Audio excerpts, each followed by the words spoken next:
style. The topics are feminism, Trump and Kamala. We're going to be talking about gay rights. I'm sure we'll be talking about other stuff. It's going to be very normie coded, very basic, but that's okay. You know, but that's okay. Because this is classic. This is my return to form. This is a recapitulation of SJW meme wars of 2016, and it's going to be good. We did the debate with Dean Withers a couple weeks ago. I totally annihilated him. He's now crying. Talking about deleting his Twitter. Tonight is Lieutenant Sarah Kokoski, crying on a TikTok live saying he should have never started live streaming. And everybody enjoyed. It was a lot of fun, funny content. We got to go back into the basics. We reminded everybody that the left sucks. You know, normally, it's like I said, normally I'm debating like conservatives, I'm debating like right-wing types. Now I'm debating leftards. Now I'm debating stupid bitches and leftards. But I'm gonna be nice to them. I'm not gonna call them that. Forgive the expression. Forgive the colloquial expression. I'm not calling them that. That's the vernacular.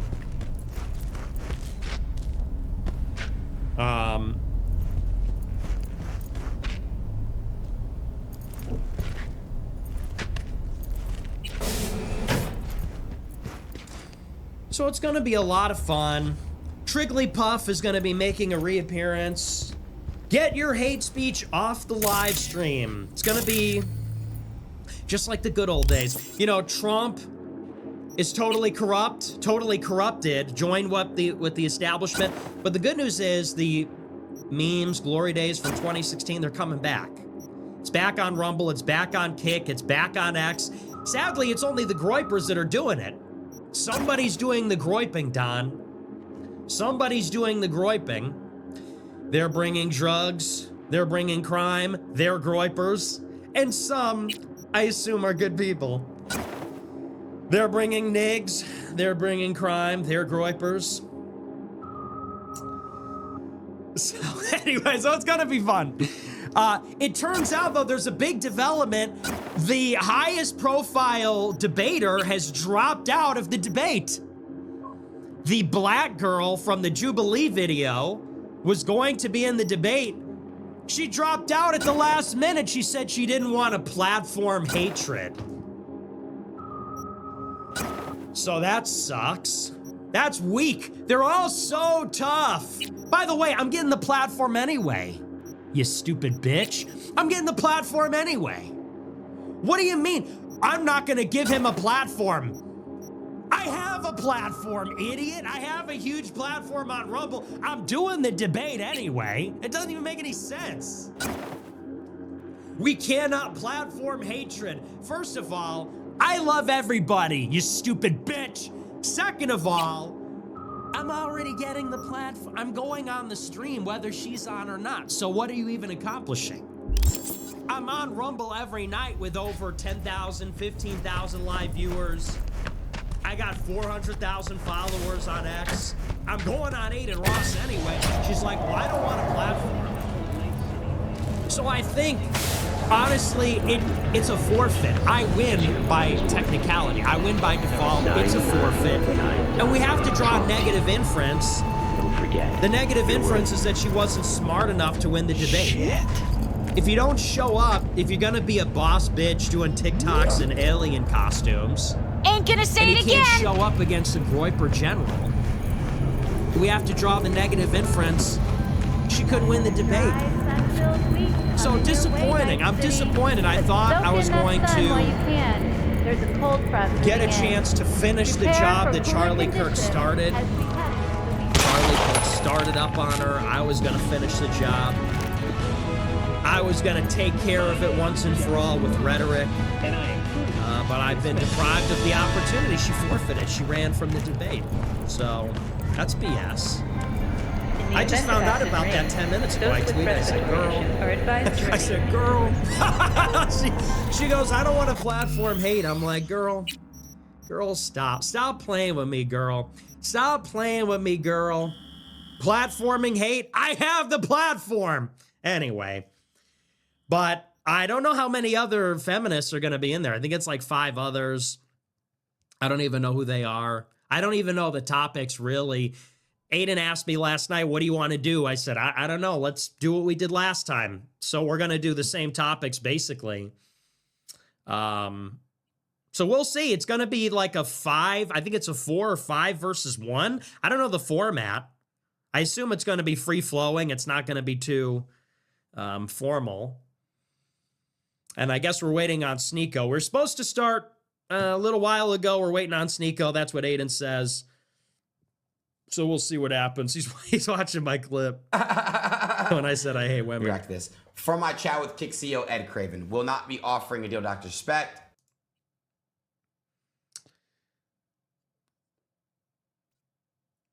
Yeah. So we're waiting on Sneeko. We'll see. We'll see what, we'll see what happens, I guess. It's going to be fun. What do you think I should say? Okay, prediction. Who's going to win? 1 in the chat if you think I'm going to win. 2 in the chat if you think the feminists are going to win. Let's take a quick poll. 1 for me, 2 for the women's, 2 for the femoids. 2 for the femoids, females. I think I'm going to win. I don't know how it's going to go, though. I don't even know who it is. I don't even know who the feminists are. So I wonder what kind of mix we're going to get, because obviously it depends heavily on the mix.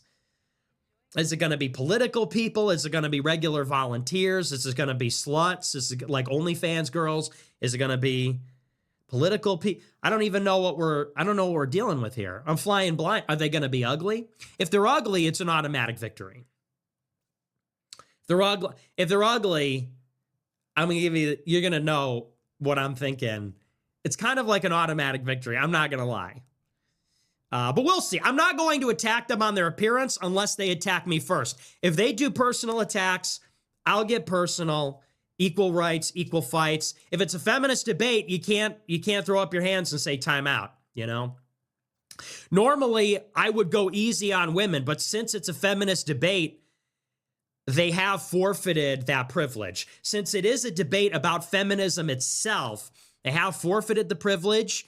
They're arguing in favor of equal rights. Therefore, we're going to get equal fights. All right, I guess Aiden is calling me. Oh, he's calling me. Let me give him a call. Whoops. Let me do this.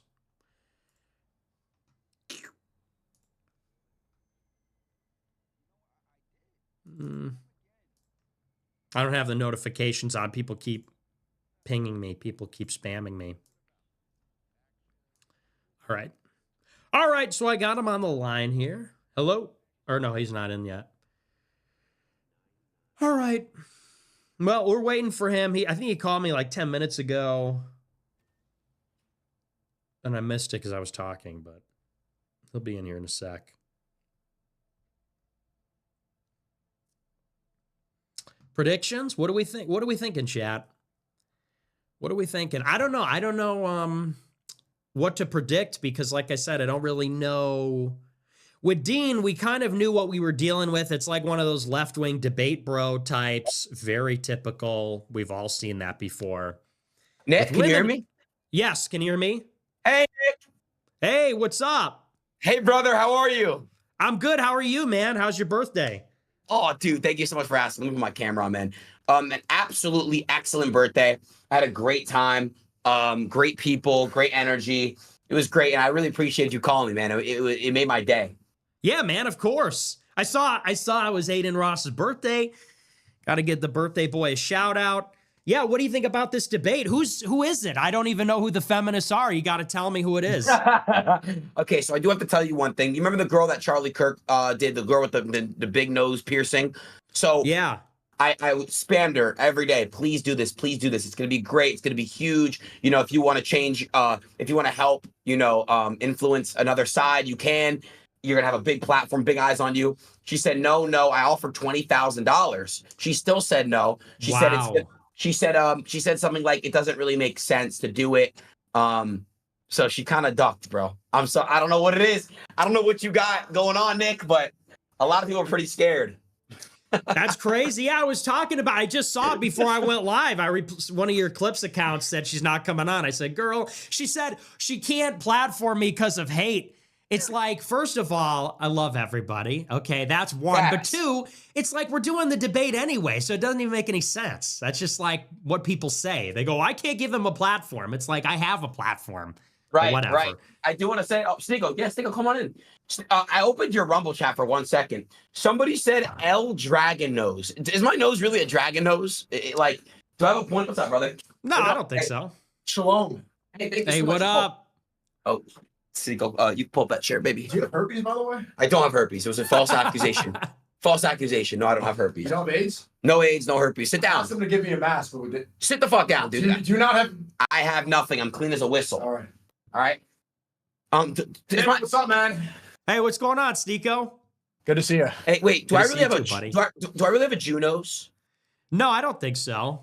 Yes, it goes below the septum line. If you turn Wait, to give the us side, a full it's- side profile. Give us a full All side. right. You're kind of hiding it a little. It's supposed to dip below. Oh yeah, that's not even hooked. Why are you on your knees next to me, bro? Sorry. Yeah, it seems unnecessary, but I'm sorry. Hey, Nick. Okay, so how do you feel going into these things? Let me tell you the topics that I have written down, and if you want to add in one more, I think we'll have enough time for I this. wrote 5 if you want. You wrote 5? Yeah, I got 5 good questions. Okay, well, I wrote is being gay wrong? We wrote are men more superior than women like last time?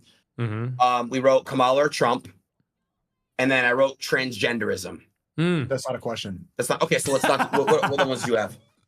I think those are all good. I like Kamala versus Trump again. But yeah, are men and women equal? I think those are 2 good questions last time. Yep. Yeah. Should women vote? Hmm. I like that one because that's going to start. It's a good question, and it's on topic and it's going to get both sides angry. Yep. I added, is it okay to be fat? I like this one. I want to bring up that subject. That's great. I I love love that. Is it okay to be fat? And should gay people be allowed to adopt babies?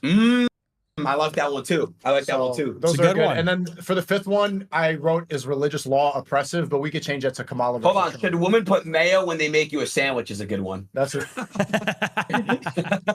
Nah, obviously I'm just fucking kidding. I stole that from someone in my chat. All right. Well, look, dude, I have to invite you to the server. I'm gonna save the link. Don't get on your stream yet. Okay. I'm gonna save the link. I'm gonna give you roles so you'll be able to just hop right in. All right. Okay. All right. Let me send the server to you right now. I'll see you in a Okay. second. Alrighty. All right.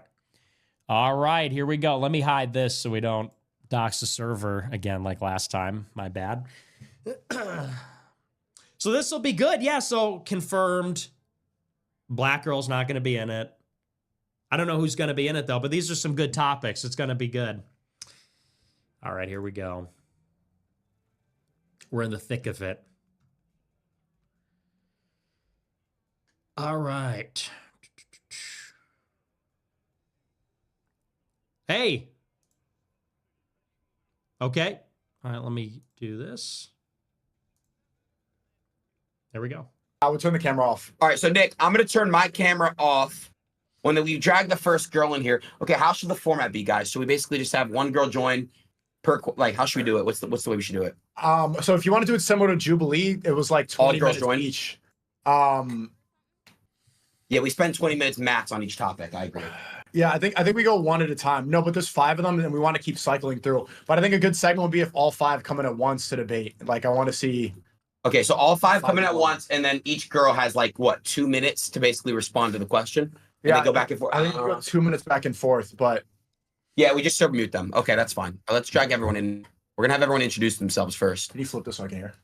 I was gonna say, hold on. Let me text Jed again. I think we have another headphones we could just set up. Oh, Hello. Hey, that's not a girl. Or is that a feminist? Are you a feminist but male? I'm talking about the black guy. the black guy. Yeah. Oh, he's a Yes, feminist? you would be right. You Okay. would be right. I'm trying to turn my camera on. It's tough. All right, give me a second. This looks like a Netflix show. All right, we're just Jeez. waiting on the rest. Oh wow. Okay. It's my camera. We're waiting on a few more.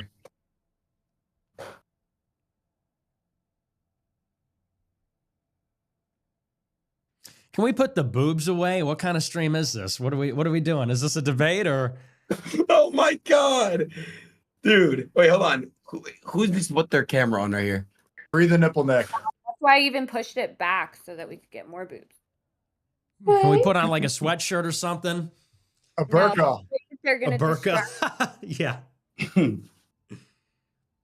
Oh fuck, Liko. But Liko, what if he has wired headphones? Because I have an aux cord. Oh yeah, I don't think it'd work. Very diverse panel. Is my fucking Intersectional. camera- Yeah, Burnout, we see you. We're just waiting on one more person. Cheyenne and Prismel. Who is this right here? They have to put the camera on their names. Hello, Cheyenne. How you doing? All right, perfect. We're just waiting on one more person to fix their camera, and we're ready to start. Okay. Jazz. Yeah. I'm gonna get Jazz. There's no nipples that'll flop out, right? No, look, it's not. All right. Okay. I don't want to get banned, is all. You know. I can barely Oh, hear shit. her over the boobs.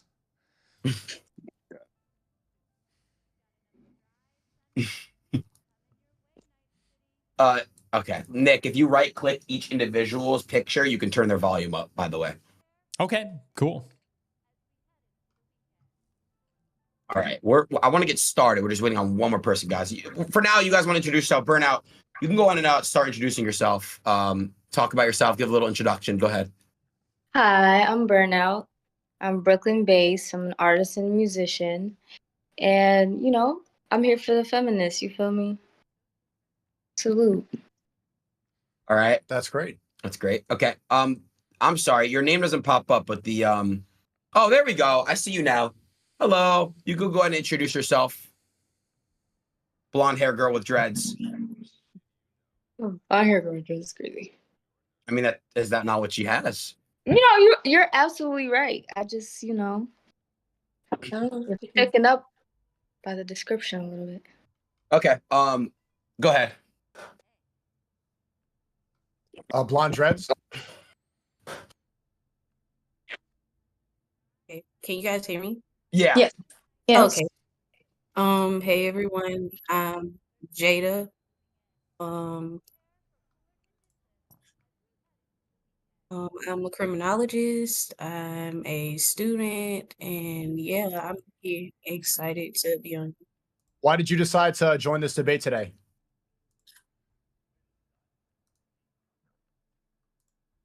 Just because I like arguing. No, I'm kidding. I am really excited to try to change this guy's point of view. I've seen some of his stuff, so yeah. Perfect. That's great. Wait, so one more time. What's your name? Jada. Jada. And then top left, Burnout. Just call you Burnout? Yeah, I'm just burnout. Okay. Great. Okay. The next girl, if you can please introduce yourself and give a little description and why you decided to be here today. Yep. Yes. Okay. My name is Christine. I'm a crisis line specialist for domestic violence crisis line, and I make music as well.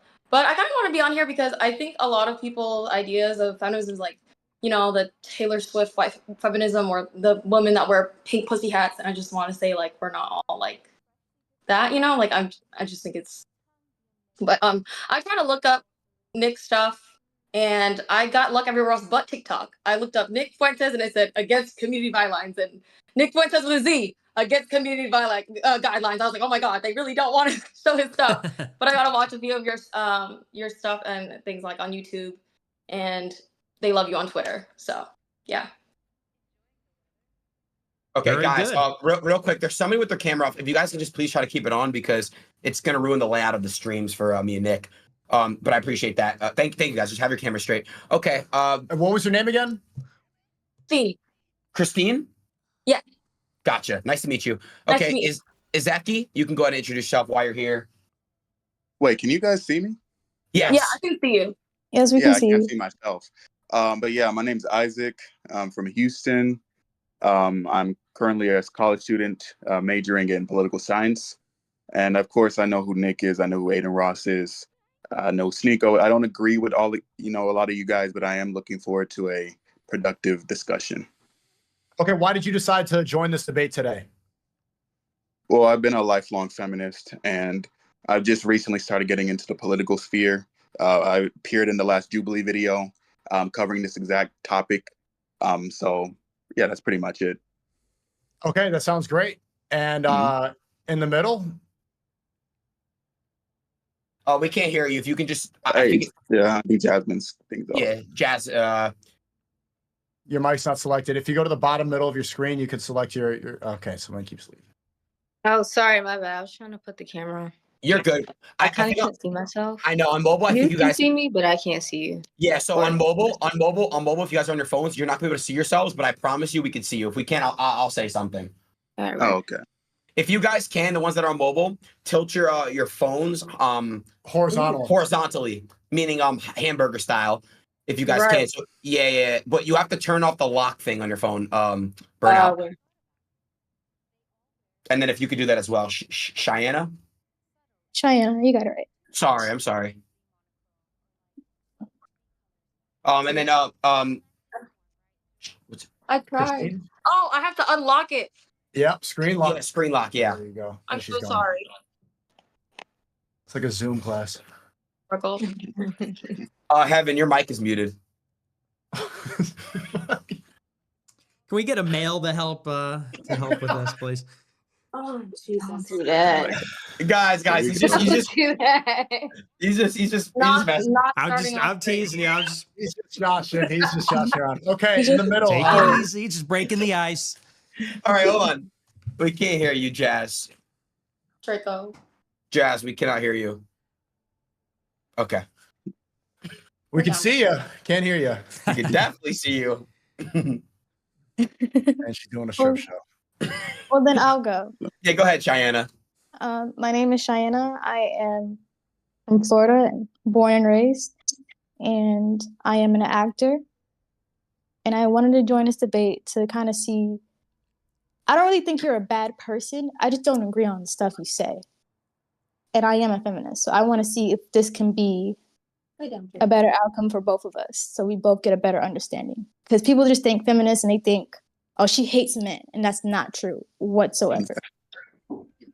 What movies have you acted in before? Just local in like Florida. Oh, nice. Thank you. Okay, cool. All right, are we ready to get started? Heaven, is your mic? Oh, sorry, wait, Heaven, you're good. Jazz, are you fixed? I don't think so. Yeah, you're No, you're good. We hear you. We hear you. You're good. All right, Jazz. All right. Go ahead. You can give an introduction and also tell us why you're here today. Okay, my name is Jasmine Jafar, otherwise known as the 304 lawyer. I was a lawyer and then I turned to an OnlyFans star, and I'm here today because I think that it'll be easy to dismantle Nick's weak talking points. Okay. How long have you been doing OnlyFans for? Since 2021. Oh, wow. Okay, Yeah. are you here to debate or are you here for promo? He's here to Promo. debate. Debate. All right, both. At least you're being honest about it. Yeah. All right. Well, guys, we're gonna get started here. This is me talking to Aiden. Nice to meet all of you. My buddy Sneeko here has helped me do this thing. I'm not really the best at when it comes to hosting this stuff. He's here today. We're gonna start by asking you guys questions, right? We're gonna go in order. How I'm gonna do it is the first topic, for example, we're gonna do Kamala versus Trump. We're gonna start off with that. I'm gonna have you guys all state who you guys obviously. Well, you guys obviously are a lot of you guys saying Kamala. Tell us why, and then we're gonna give you guys about, would you say, 90 seconds?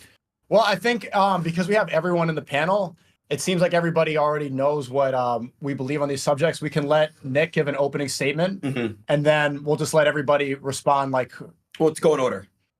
Yeah, I think it can be free flowing. I think it'd be better to go free flowing to start, and then after 10 minutes or so, then we could switch to more in order. Okay. But because we were just starting, we're figuring everyone out. Let's keep it free flowing.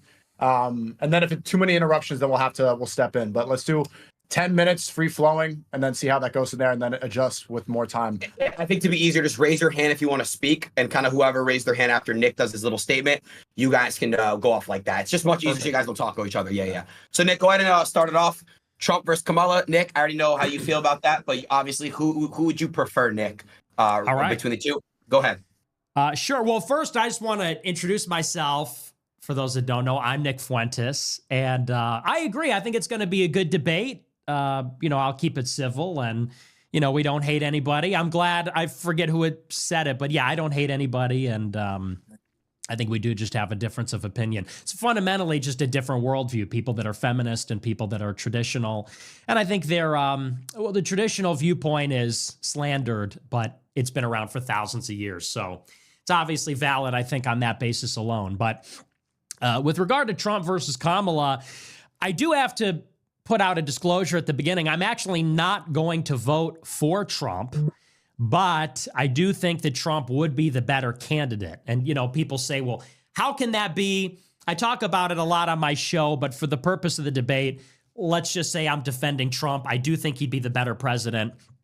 And the biggest thing I think that Trump represents, or what he represented at one time, was national sovereignty. That's the biggest issue that we have going on, which is that the people of the country are not in charge of the country. When you look at who's in charge of the country, it is donors, it is elite media, lobbyists, people like that.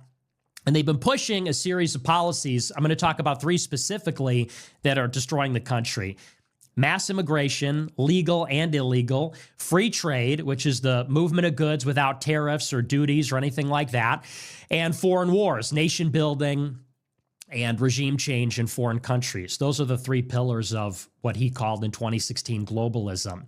And these are all policies that enrich the elite of the country while they impoverish and injure the people of the country. And so for that reason, I'm defending, broadly speaking, Trump and his movement insofar as he is defending national sovereignty and reversing and dismantling globalism. Cool. Perfect. Let's start with top left. Your name is Burnout. Burnout, we'll give you 30 seconds, and then we'll go around 30-second intro for each one. Kamala versus Trump, and then we'll keep it free-flowing. Burnout, 30 seconds, Kamala versus Trump. Who do you prefer?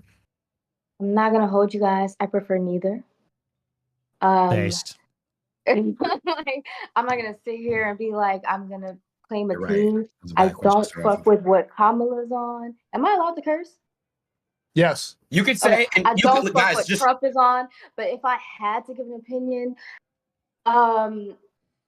let's take a look at both of the presidencies. What do we think we achieved? Where do we think we achieved more? Honestly, I'm gonna keep it really real and say that Kamala I don't really see what she did other than getting silk presses. I'm gonna keep it a buck with you. I followed her career before she became vice president. She was doing mass incarcerations for, weed, which was really like typecast, like you were just trying to reach that place. So you did what you had to do. So I just feel like when it comes to character, she's not trustworthy. When it comes to character for Trump, definitely not trustworthy, but at least we know he's like who he is. And that's where I stand.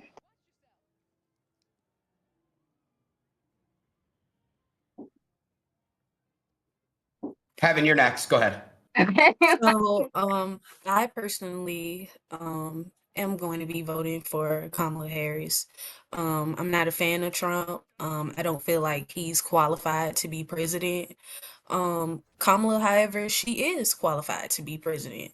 I know she's been a part of some controversial like topics and policies. However, I feel like if we're basing the things that she's done, I'm not basing, but if we're talking about things that she's done versus Trump, I would say she's the lesser evil in this conversation. So yeah, All right, that's great. Let's go next.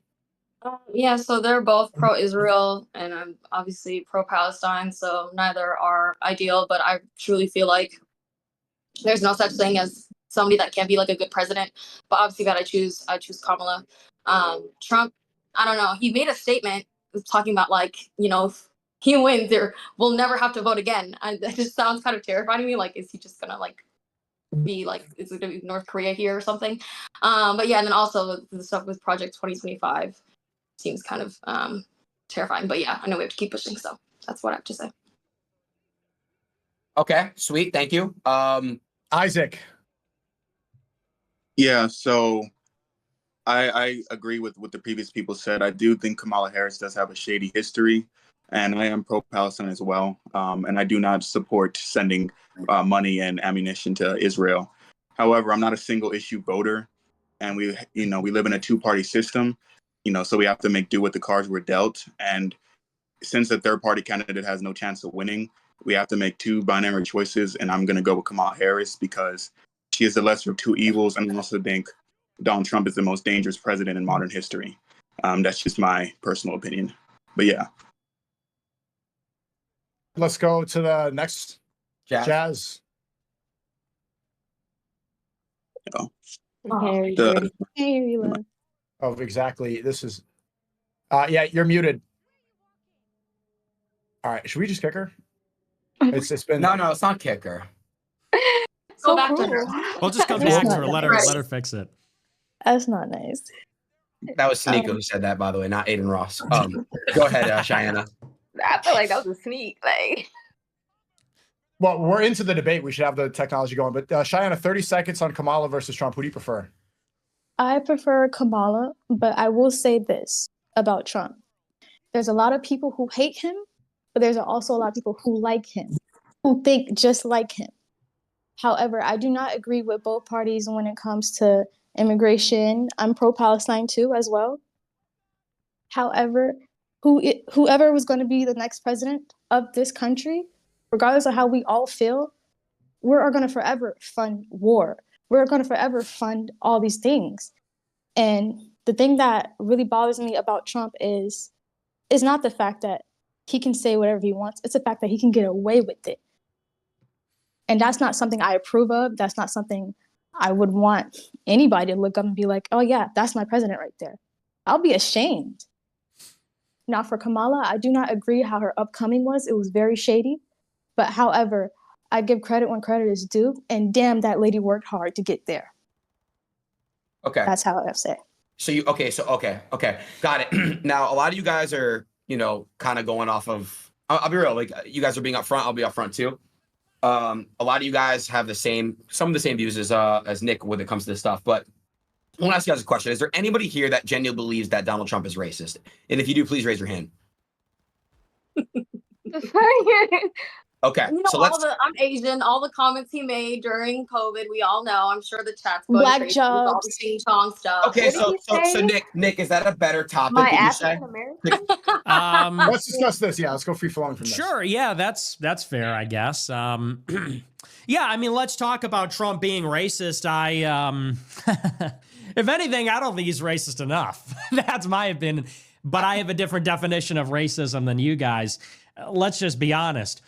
Trump is in favor of mass immigration. Trump changed his policy in June and said that he wants to staple green cards to the diplomas of every foreign student that comes to America, whether it's a 2-year, 4-year, graduate degree, doesn't matter. All those green cards are coming from non-white countries. They're coming from Pakistan. They're coming from India. They're coming from China. If you are truly a racist and the thing that, people that are race conscious or white identitarian, what they deeply care about is the racial makeup of the country. The most stark thing that is going on in the history of the United States right now is that the country was 90% white. And within 10 years, it's going to be 50% white. That is a massive change with significant effects. Whether you think it's good, bad, neutral, it's a huge change. And it's happening all over the world. And where does Trump stand on that issue? He is supporting the demographic transition, supporting a less white America. So, in that sense, I would also say, look at the people he surrounds himself with. Tim Scott from South Carolina, among others. If you looked at the RNC, the first day, it was like all black men. It was actually notable. Almost everybody that went up and spoke on the stage, which he specifically created the agenda, it's all black men. They gave a tribute at the very end to the Sikh god Waheguru, which I protested as a traditional Catholic. So, you could give like a ton of reasons. But I think he totally lacks prejudice. I'll give one other anecdote. I went to Mar-a-Lago with Kanye West a couple years ago, and Trump was nothing but nice, still has not disavowed him to this day. If anything, stood by him even though he was canceled and said he's a good guy but misunderstood, but he has a good heart, which is how I see him. So I think that there's not a racist bone in his body, although sometimes I wish he was even a little bit more race conscious than he is. So that's what I would say. That sounds great. We'll let everyone disagree. You can raise your hand. But first, Jazz, if you could, let's see your mic one more time. You still haven't spoke. Does it work? Yes, it works now. Thank you. Okay, so Burnout, why do you think that Nick is wrong? Just guys, raise your hand, and Burnout, raise your hand I would first. like to ask him a question. Like, what is your definition of racism?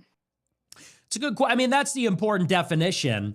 Me, I see myself as a racialist. I think that race is real. I think that we have to grapple with it. People are tribal.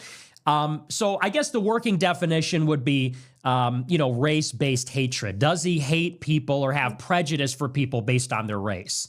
Would be my definition. Hear me out. The next question is, do you think your definition of racism applies universally to everyone, especially the people who are at the the hand of racism, like the oppressed or the oppressors? And do you think racism is an oppressive institution? Or do you just think, oh, racism is hating on people? Well, the definition's totally subjective. I think it's a very ambiguous word. I mean, what does racism mean? Does it mean you believe that race is a determinative factor? Or do you think that, like left-wing people do, I imagine you do, based on what you're saying, that race is, one of these categories that's used to oppress people? It's totally subjective. And that's why we have to meet on the definitions. But no, I don't believe... what exactly is the question? People disagree about what racism means. Absolutely. Okay, universally, I would say racism is the institutionalized practice of putting a marginalized people down and keeping them down, whether it's thoughts, whether it's speech, whether it's being rejected from a job because of how you look, your skin color. So anything that has to do with your skin color and you being rejected or dejected or objectified or subjectified is the definition of racism to me. And I think that from multiple studies and just living real life, a lot of people will agree with that. So it's not as light as you're trying to make it seem. It's not that at all. And I would consider Donald Trump to sit under the umbrella of being racist, just because of how he moves, his policies, how he deals with people of the opposite race or anybody that is not similar to him. Like who? Can you give an example? Anyone. Look how he talks about Kamala. Look how he talks about the African American community.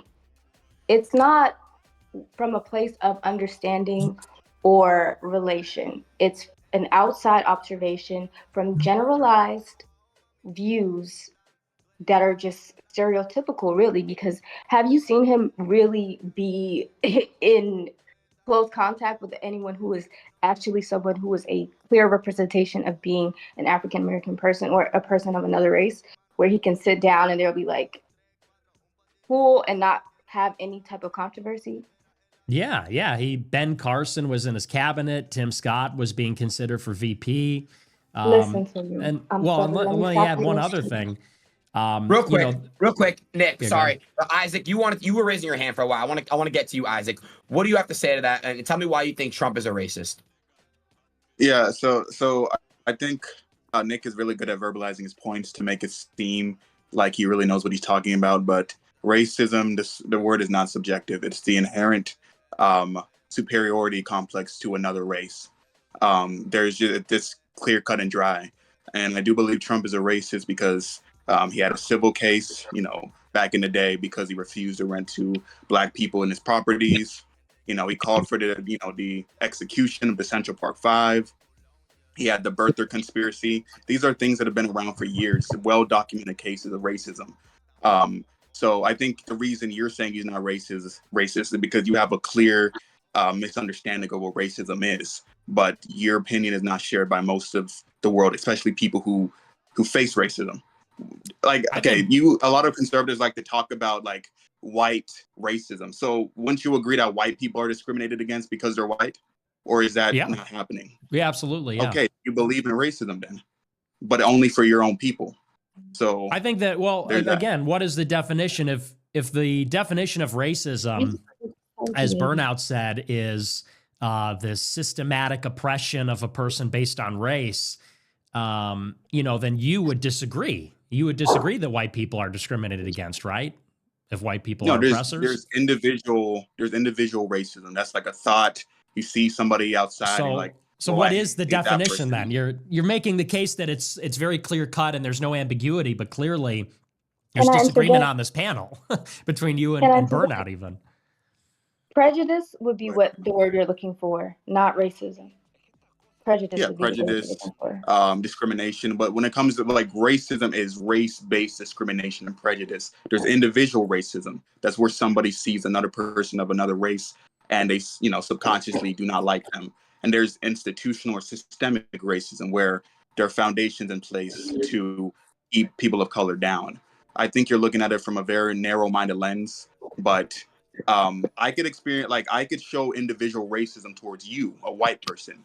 Mhm. However, I can't show any institutional racism towards you because I'm not in that position of power to do that to you.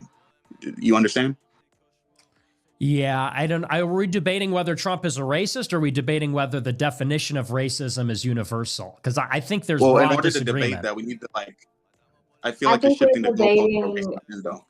that Well, Trump is a that's racist. like I said, Consider I the think you're definition. more arguing whether there's an objective definition. Let's just agree on what we're talking about. So your argument is Trump is discriminating on people on the basis of race, as in the case of Central Park 5 and the birther conspiracy. Is that right? That would be correct, yes. Okay. So, well, I mean, my pushback would be, having met the man and again, just seeing him with black people, would somebody that has racial hatred or discriminates or prejudice against black people appoint black people in his cabinet, pass the First Step Act, commute the sentences of many black felons who had a peaceful drug charge, Absolutely. and hang on one more thing, and secured the release of LeVar Ball, Kodak Black. I think there was one other rapper in Norway or Sweden who was released from prison. I mean, so I think when you put all that together, I don't think someone who is like a white supremacist would be interested in any of that. Sorry, can I go, please? None of that was helpful to the black community in any way. None of those people are helpful to the black community in any type of way or fashion. He did that as a strategy. Of course, he's going to move strategically. The people who are those or fans or who pay attention to the people you named don't really think for themselves. They're very much sheep. And he's going to do anything for the black vote. We've seen that Christine, time and time again. We've seen that time from not even talking about Trump, from anybody. Christine, They you will raised your hand. You pander. had something. Yes, I just want to say, I think there are levels to racism, okay? I know many of people, well, I'm white, but I have black friends, so I'm not racist. Okay. But so him calling the China virus and like things like that. So what is that? Is that like calling people slurs? Is it just like comedy? It's just funny. It's not racist. Wasn't it just descriptive? I mean, the virus did come from China. You're not wrong. Okay. I just want to put that out there. I agree. He's not a KKK member. He's not like a white supremacist. But yeah, like obviously some things he says, some people are going to conceive as problematic and racist. But yes, he can have black friends, but he can still be racist. I would just argue that's all I wanted to say. I'm more conservative than him on race. I'm far more conservative than him on race. And I view him authentically as someone who does not have racial prejudice. I mean, you got to consider he's a New Yorker. I mean, he grew up with Jews who are an ethnic minority. He grew up in a very diverse city. He did business with a lot of different kinds of people. And, even with regard to China, he had a good relationship with the country of China. He respected their leaders. I mean, he said that when I was with him at the dinner, he said we had a great relationship, but we respected each other and so on. They had Mitch McConnell's wife, who is Chinese. She was the Secretary of Transportation, I believe, was in the cabinet. So it was a diverse cabinet. It was a diverse White House, and you can argue, well, he's cynically doing these things to win the non-white vote. Well, if you argue that everything he does is in bad faith, you're sort of arguing that you know what's in his heart. All we can go by is the outward expression. What does he do? What does he say? Based on what he says and does not appear to be a racialist. Does not appear to be a racist. You think like a president has a duty to be president for all Americans? So of course he's going to be diplomatic when it comes to race, but I don't think that's a reflection of how he feels inside. The same way you're saying we can't go off of, because we don't know how he's feeling inside. You don't know how he's feeling inside either. So I do go by actions, and he has many racist actions in the past. But just because he wasn't, he was trying to get to the people of color's votes during his presidency. That's what a president is supposed to do. They're conditioned to reach out to as many people as possible. That doesn't mean he's not racist just because he's doing something that politicians are really good at doing, reaching out to people. That's my 2 cents. Yeah, I don't know. I just the thing is, when it comes to deeds and actions, that's the indicator. That's what we can look at. And, it's like you said, the ones that appear racist, you say, well, that's indicative he's racist. The ones that appear that he's not racist, they say, well, that's just dishonest. It's a lie. So it's kind of like you're picking and choosing the things that are guilty. Well, that's definitive. The things that prove he's not guilty, well, we can't, there's no credibility. We can't trust that. And I would just say, with regard to Trump altogether, I also don't even think it really matters that much. I mean, because if we're saying for the sake of argument, let's say he is just putting on this big display and big show, you say, well, that's his job to be diplomatic. Well, then was he not diplomatic? I mean, was he not? I mean, for example, something like with the birther conspiracy, I don't think there's anything necessarily racist about that. They didn't say that Obama wasn't born here because he was black. They said he wasn't born here because he didn't live in America for his childhood. And I think there are a lot of legitimate questions about where this guy even came from. He lived in Indonesia. His father was from Kenya. I mean, there's questions about Ted Cruz. He raised the same issue about Ted Cruz because he was born in Canada and wasn't born on the land. Ted Cruz, I mean, he's Cuban, but by all appearances, he's white. Does that make Trump a racist against Cubans? I think it's a legitimate question. With regard to the Central Park Five, they're guilty. Let's just be honest. They got off, but they were guilty. That's misinformation. That is misinformation. Misinformation, actually, if you ask me. This is misinformation. You look into the case. It's just true. The one getting released because all of it was lies. Yeah, they got let off, but they were all guilty. Okay, what evidence do you have to back up that claim? Yeah, I'm not going to do a debate about the Central Park Five. Donald Trump, so you trust the judicial system? If you look I into feel it, like you're regurgitating things that you haven't really looked into. If you look into it, you'll find they were guilty. Okay, can you please just elaborate? Okay, I honestly want to hear. No, please elaborate. I would like to actual know. evidence to go with this because I'm really not interested in debating the Central Park Five. If you want to say that's racism, I'll concede that, and we could say that's racist. You just lied, and it's okay, but you got to be accountable. Okay, let's move on to the next subject. I think that we covered. Hold on, you can hear, correct? I think that we covered racism. Let's move back on to feminism, okay? I think we covered if Trump is racist or not. Let's start with Nick. I'll give you 1 minute. If you can answer, should women vote? No, absolutely not. Women should not vote. We should repeal the 19th Amendment. We should take it away. They vote for the wrong candidate every single time. Every single time the women vote Democrat, they vote for the wrong person. They vote for more spending. But above all else, I think that women, we have to look at voting as a position of governance. If you're casting a vote, you're determining who should be in the government. And I don't think that women should be in the business of government at all. I think that government and leadership is a domain of men. And I think, honestly, very few people should vote altogether. I think that it's not just exclusive to women. I think that people that have only been in the country for a generation or two shouldn't vote. I think people that are indigent shouldn't vote. I think that young people shouldn't vote. I think probably people that don't own anything shouldn't vote. And I think, we should get back to a system where a vote is cast really as a representation. I think the vote should be cast by the head of a household. I think that if a woman gets married, her political expression is represented in the vote of her husband, in the vote of the head of the household. I don't think that it's women's position to be in leadership over men, over society.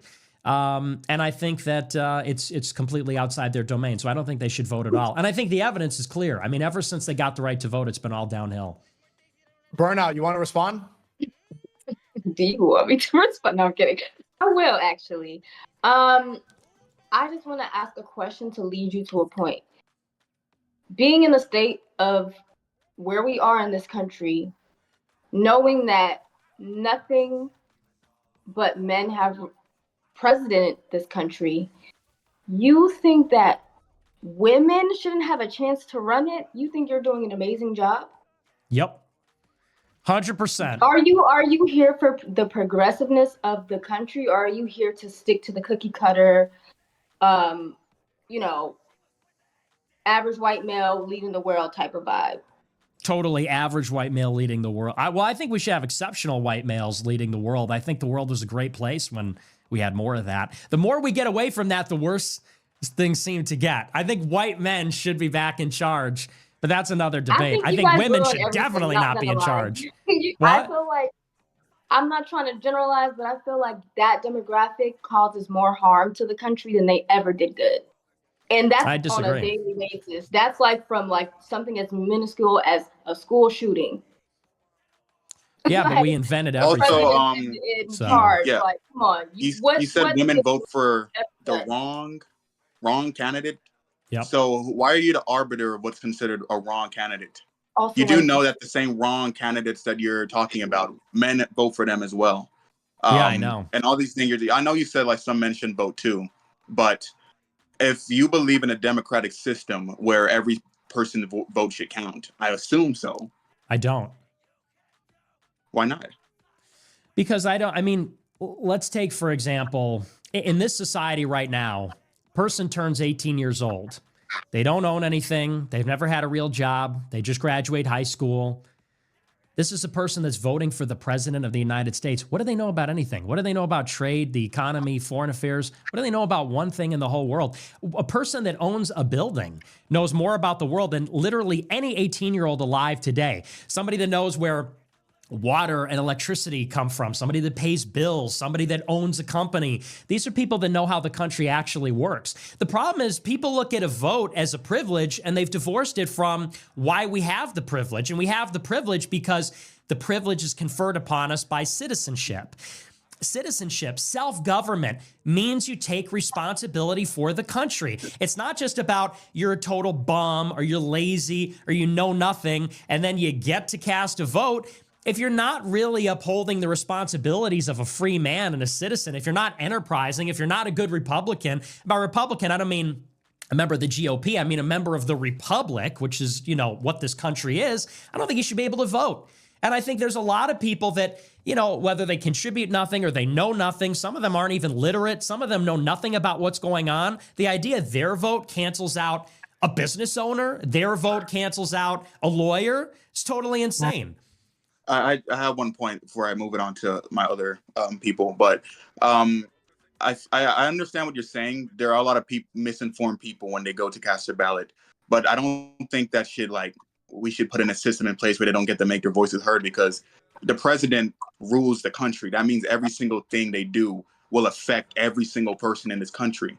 So they should have a right to dictate how their lives are going to be governed, whether they're informed or not. Taking away, so like disenfranchising people because you think they're misinformed, it sets a dangerous precedent. Okay, Christine and then Cheyenne. Sorry, Christine, then Cheyenne. Why should women vote? I just ask questions. So we're saying no. Stop with the questions. Answer this question first.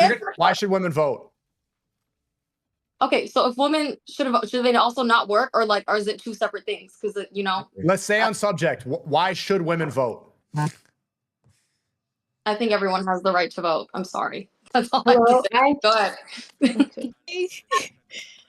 Okay, Cheyenne, why should women vote? Cheyenne. Okay, I can go now, please. No interruptions? Okay. I think women should vote is because, first of all, we're a human being before we're anything. And I just think that's a little bit disrespectful to say, well, she can't vote. Women should vote not because they're a human being and they have rights just like anybody else do, but why wouldn't you give rights to the person who birthed you? Doesn't make any sense to me. The reason why we're all here today is because of a woman. And you telling her she can't vote? What's wrong with you? It's not even really an argument. I mean, well, let's start with one. Let's start with one really good argument. The whole basis of a country, really the basis of the country, is that it's able to defend its borders. That's kind of what a country is. A country is a group of people that say this land is our land, and we get to determine what happens within these borders. Now, unfortunately, there is no entity higher than the level of government that enforces these rules. When Russia invades Ukraine, there's nobody that says, you're not allowed to do that. If Ukraine can't defend its borders, they lose their land. Those territories are no longer a part of it. So what makes a country is the willingness and the ability to defend the borders and the territorial integrity. If America is attacked from outside or inside, who goes to fight? Who goes to fight the war to secure the realm and defend our way of life and our right to govern ourselves? It's the men. It's the men that go on the front lines. It's the men that take up arms. It's the men that are expected to do these things. And by the way, the same is true in a community. If somebody breaks into your home at 2 a.m. with a gun and a baseball bat or whatever, and they say, hey, bitch, we're gonna kill you. We're gonna take all your stuff. Who do you call? Cops. What do you want the cops to be? You want some 5'4" little girl to jump through the window and save you? Or do you want a big, tall guy to come in and fix and save the day? Same thing goes for firefighters. Same thing goes for public works. So for that reason alone. If that's the logic you're using, wouldn't you say men should just like be strong and let women make mental decisions? If that's your strength, if you're equating men to physical brute strength, shouldn't women be considered the like brain of it all? Why would we consider them that? There are no female geniuses. But you're just talking about men being irrational, being violent. Like That's men have to protect women from other fellow men. Katherine Johnson, who worked at NASA, that's not a female genius. That's fake. I'm talking about real geniuses. Real geniuses like Isaac Newton, like Galileo. I'm talking about real geniuses, not like hidden figures. Being geniuses because they are white males. When I guarantee you, all of their work could possibly be just copied off of someone else who found it first. Exactly. Wait, like copying it from black women because you identify with them. When you can find someone in a different country that knows way more than any of them. I'm not going to even. Like what country? You're not considering people outside of yourself could like be worth more than or more knowledgeable than you because you have this narrow-minded view on who you deem is the top of the totem pole. But I don't blame you for that. That's probably how your life was set up. That's probably why you don't have any other view than that, and why you can't consider that other people feel differently. I do consider that other people feel differently. It's giving sheltered. It's giving. Just because I've been here, this is the way it is, and I'm seeing different. I don't like it, so I'm gonna put a stop to it. It's giving red-pilled. It's giving based. It's you talk about Albert Einstein and Isaac Newton, but the thing is, they were. I didn't say Albert Einstein. Okay, but the thing is that the geniuses you're bringing up, the reason why you know about them is because they were in a position where they were able to make their voices heard. A lot of people of color aren't able to do that. So a lot of these geniuses that you're talking about, there probably was a person of color behind the entire operation. But you wouldn't know that because a lot of people of color aren't in positions to take credit for a lot of things. Who is the person of color behind Isaac Newton? Acknowledge we can see how that dynamic plays out. To something does not mean that they're the sole creators of that. Would you not agree? No, I totally. The idea that, there's sort of like this, like black people of the gaps argument where it's like, if we can find no female geniuses throughout recorded history, if we can find no people of color geniuses throughout recorded history, there's this assumption, well, the white people, they just stole it from some black person somewhere. And we could just safely assume that. No, I actually disagree with that. I think that we know about Isaac Newton because he revolutionized math and science. We know about Galileo because he revolutionized our understanding of space and the cosmos and the world. We know about them because they did these extraordinary things. And when you look at female inventors, if you Google, because I prepared for this debate, if you Google female inventors and you look at any website, top 10 female inventors, in the top 10 is like ice cream maker, miracle mop, coffee filter. You look at the things that men invented, it's like cars, human flight, nuclear bomb, rocket ships. It's like real things. And so to get back to go ahead. How are women able to invent that stuff? What? Women were never given the opportunity to even be in that field. I want to talk, but I don't. One second. Okay, we'll go in order because there's getting more interruptions. Start with Jazz, and then we'll go to Burnout, and then back to Isaac. Go ahead, Jazz. Okay.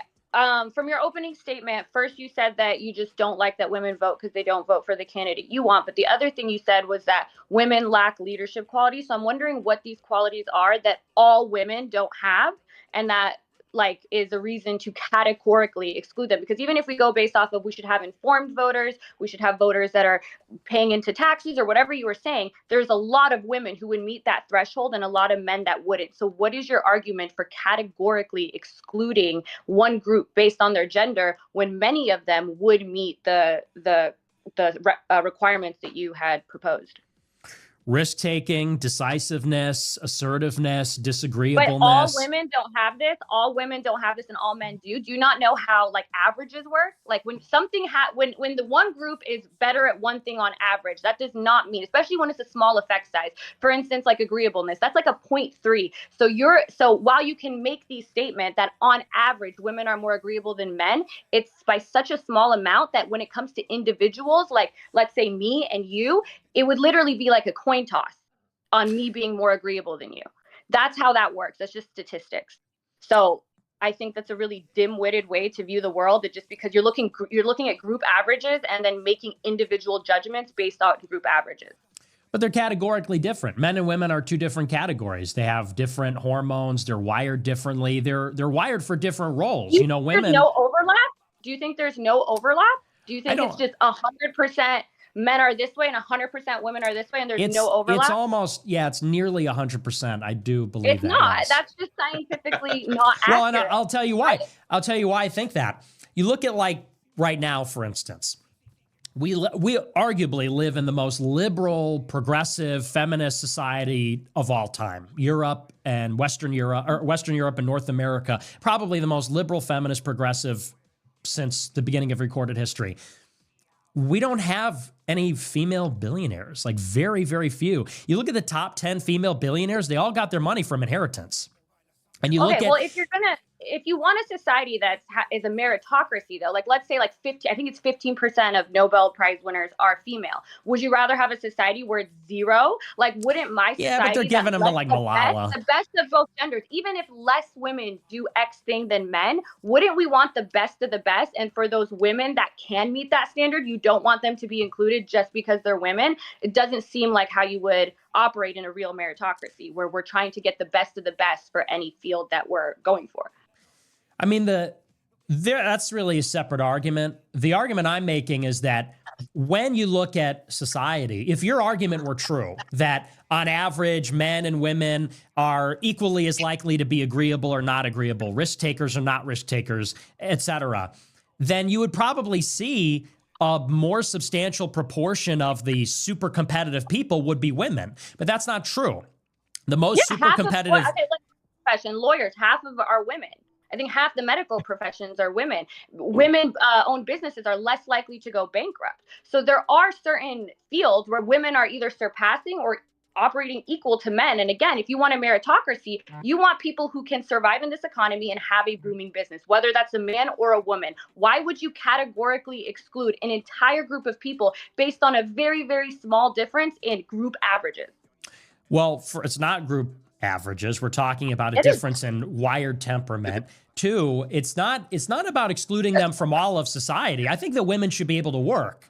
The question is, should they be able to rule? Should they be able to govern? And I think ruling and governing is a very particular kind of science that women are just not suited for categorically. The same way that women are not suited for being, I think everyone would agree, unless you're ridiculous, women are not suited to be soldiers. Women are not suited to be police officers. I think for all the same reasons, women are not suited to govern and rule because those do require very particular combinations of traits that, although I don't think they've never been expressed in women, I think it is completely rare. And when we're talking about a country of 350 million people, we're talking about women voting, more women vote than men. So, arguably maybe you could get a once in a generation female leader. I'll reserve the possibility, that can happen. But we're talking about women as a rule in a system participating in governance, and I think that's totally wrong. Just like, if you watch Game of Thrones, there's like that big chick is the knight. Yeah, there might be like a giant woman who could be a cop, But I don't know that we would say, oh, the cops should be half women and half men. Just like I think the voters shouldn't be half women and half men. This is why it's important to look at those categories and see how big that effect size is and the difference. So with things like physical strength, men are overwhelmingly physically stronger than women. When it comes to things like agreeableness, that difference is much smaller, and there's a ton of overlap between men and women. So for your brain to be so narrow-minded to say, oh, I'm going to look at every categorical difference. If men are stronger than women on average and men are less agreeable than women on average, I'm just going to pretend that this is 100% and there's no nuance and there's no overlap and there's no difference between the amount that a man is stronger than a woman versus how agreeable one is or how smart one is or how educated one is, especially when women actually are surpassing men in a lot of these fields, especially education. That's just not a reasonable way to look at life or the data, the science. Okay, we're circling. So I want to hear from Heaven and then Christine, because you haven't been speaking much. Heaven, do you have anything?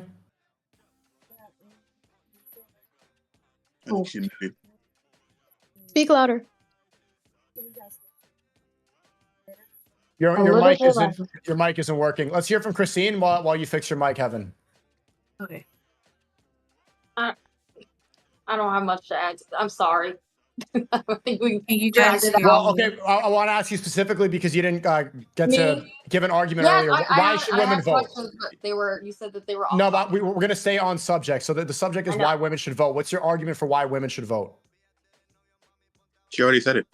I think everyone has the right to vote. I'm sorry. Like, that's it. I don't have to justify it other than that. Like, Okay, Cheyenne, do you have anything? Can you guys hear me? yeah. Yes. Yes, we can hear you.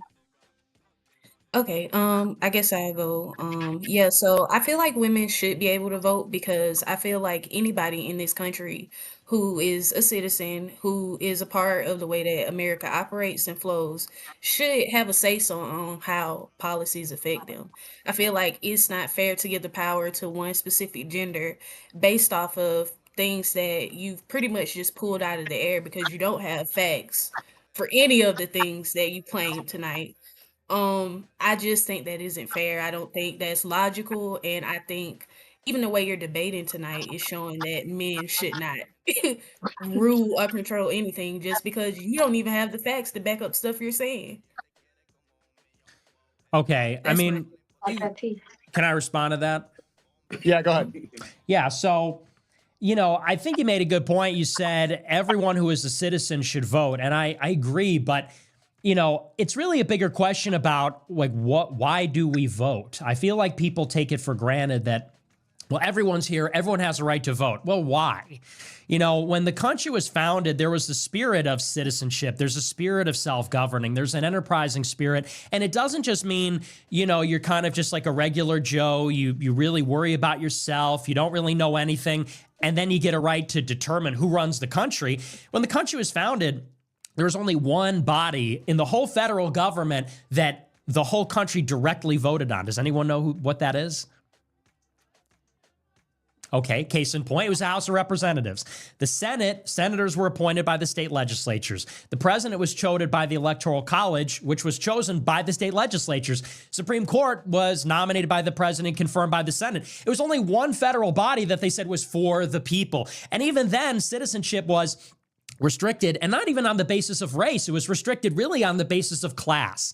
And there was the idea that, we have self-governance, but self-governing isn't just about casting a vote. It's also about being responsible for society. And when I look at the people that are responsible for society, I think about property owners, business owners. I think about people that are civically engaged. They're engaged in their community. They're engaged in, and sometimes women fall in those categories.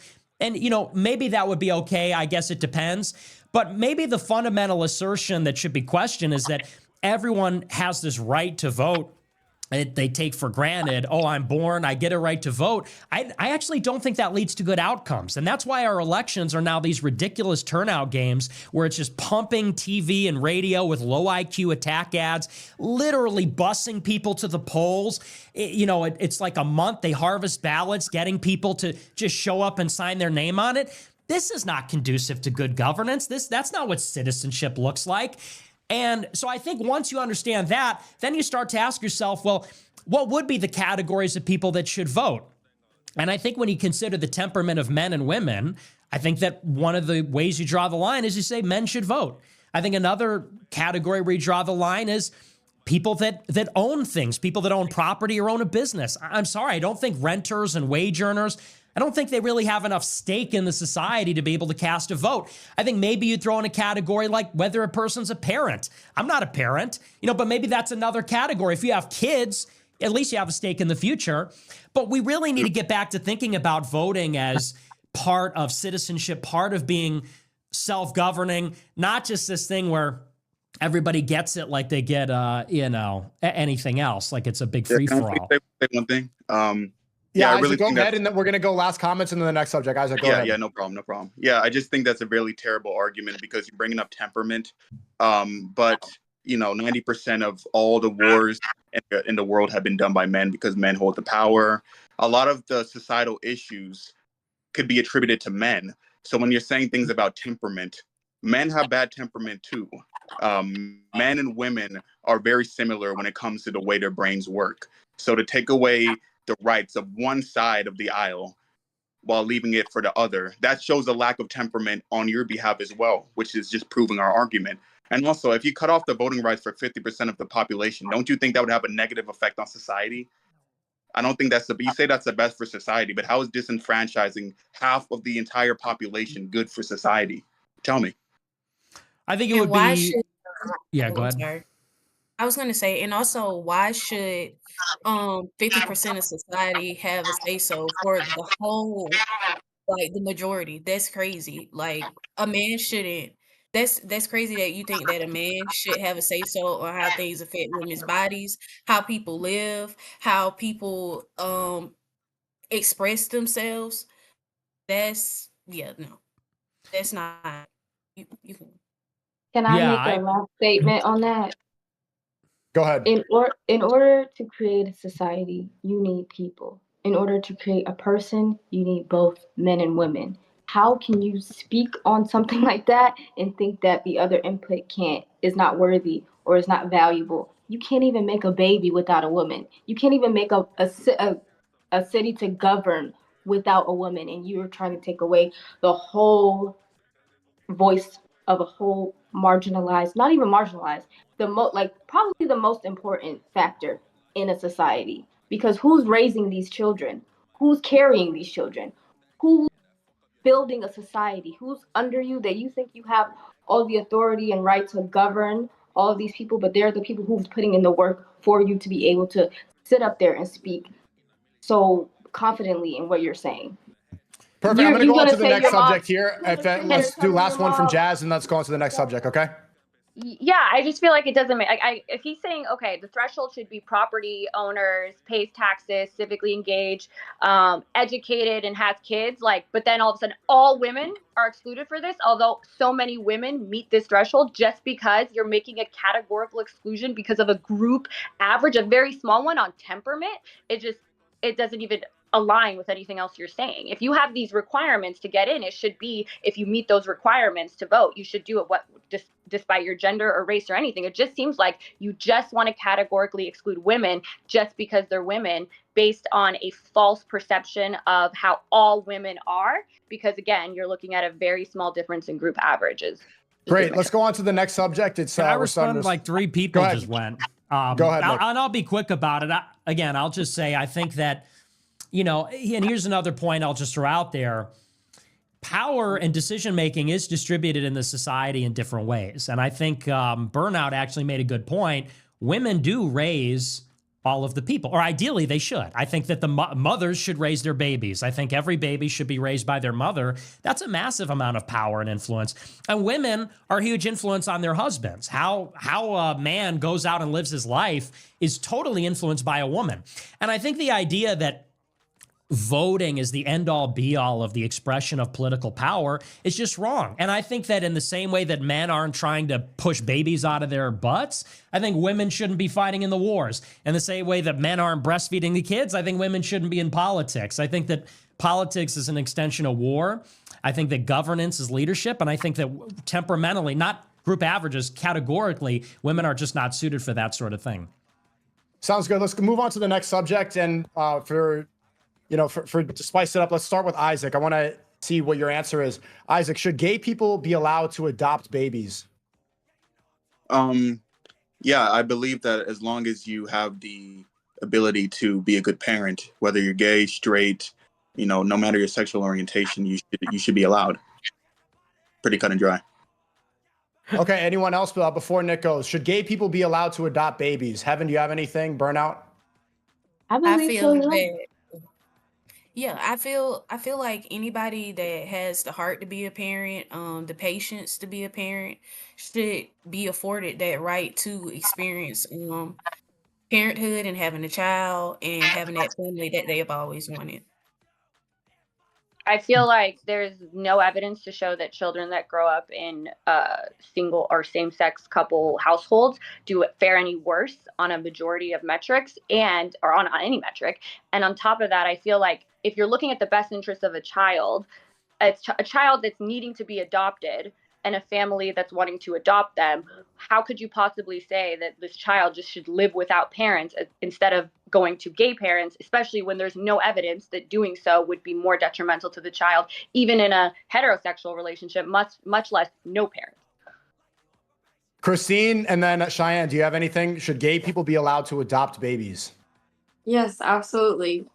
I can't, just for me, it's just, I don't know, but there's plenty of unfit parents that are heterosexual, ones that literally lose their kids to the system because of drugs or whatever it is that they're on. If there is a gay couple that has no criminal record and they can be fit parents, I don't see why they can't be parents if they want to be parents, if they're not hurting the child. Cheyenne, what do you think? Should gay people be allowed to adopt babies? Yes.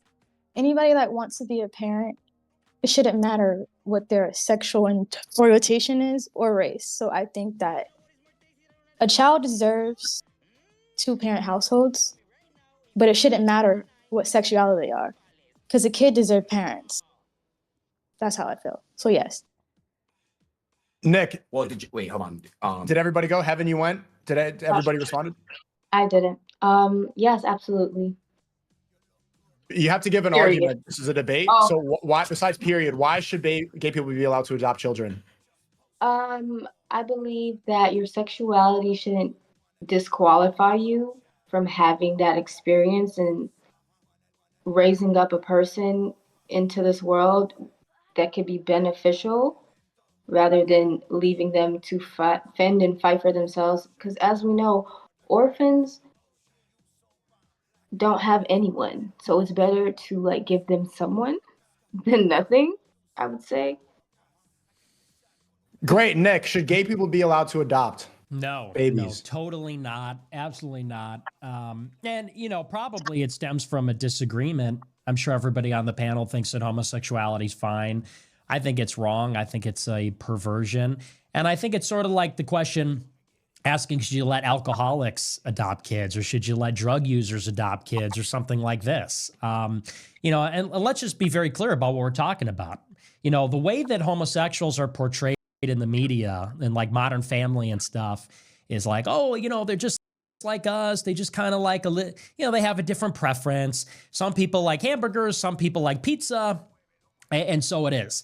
But let's just be very clear. It's like 3% of the population that identifies as exclusively same-sex attracted. It's a very low percentage. It's going up over time, and you have people that identify as they're flexible or they're, not non-exclusively heterosexual or something like that. But the number of people that identify as exclusively same-sex attracted is exceedingly low. We also find that there's a lot of things that overlap with that. Drug abuse, perversion, pedophilia. It's like half of all the pedophiles are gay men. They're like 3% of the population. They're half of all the pedophiles.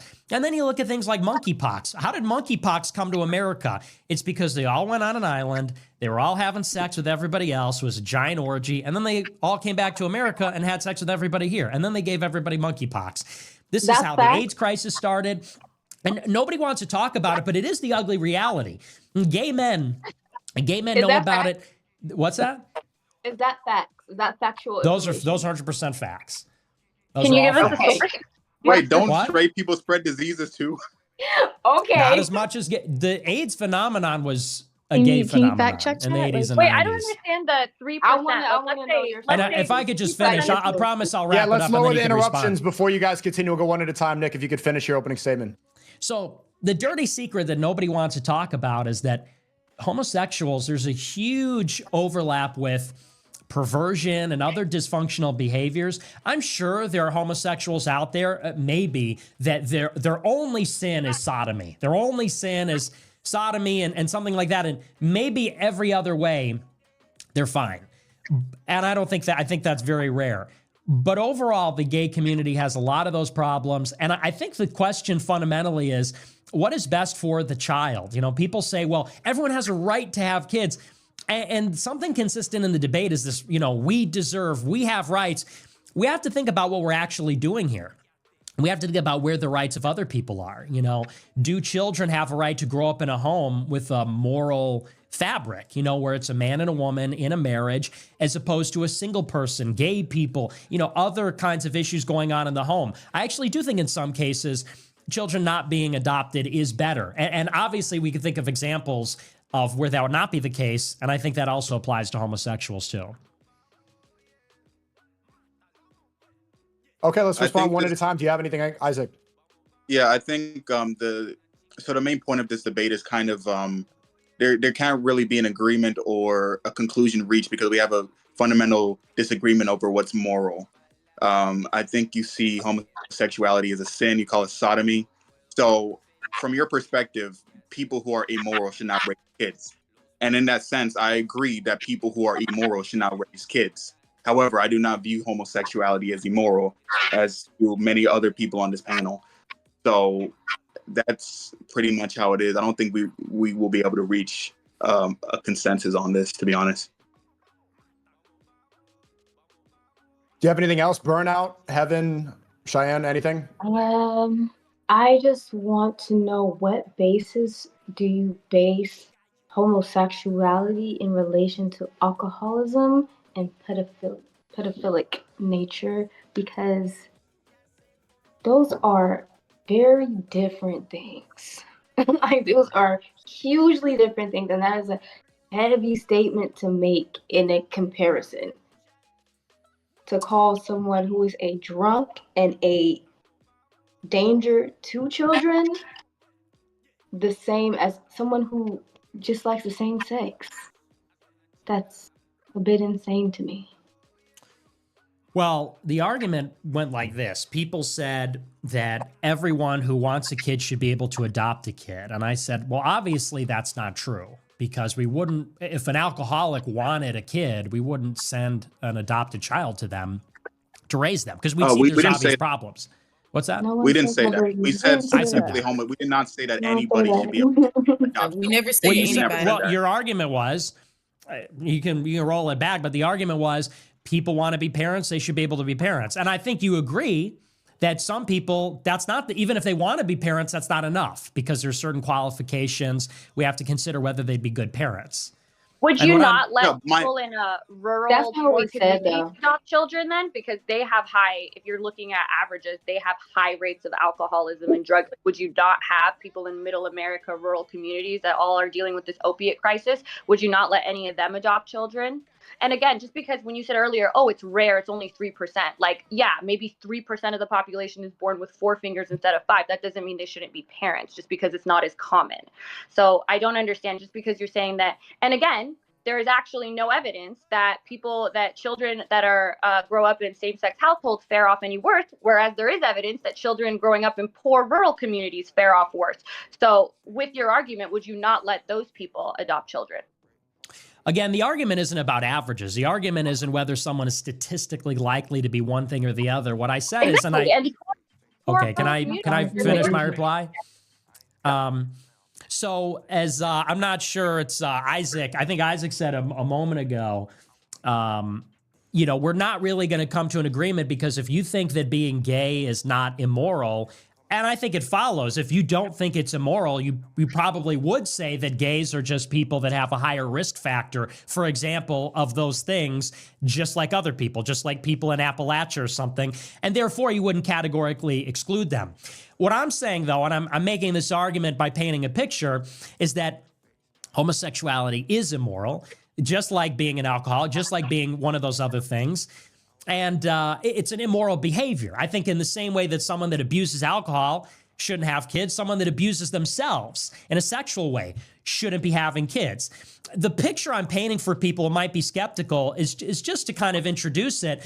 When I'm saying they shouldn't have kids, I'm not saying, oh, well, they shouldn't have kids because I'm prejudiced or a bigot. I'm saying it's wrong, and it's a good heuristic that it's wrong because it's being misrepresented in the media and in society as something like it's you have men and women. There's half men, half women, and men and women are basically, you know, they all are after the same things. You got black people, white people. White people, black people are, you know, born a certain way, blah, blah, blah. What I'm saying is about homosexuals being 3% of the population, it is anomalous. It's non-normative. And so there's something about that where I feel like people don't really recognize it's such a tiny minority. And then you start to think, well, are people born gay and straight like people are born white and black, or men and women? Or are people born a certain way and maybe they're born with a certain inclination and then maybe it's environmental?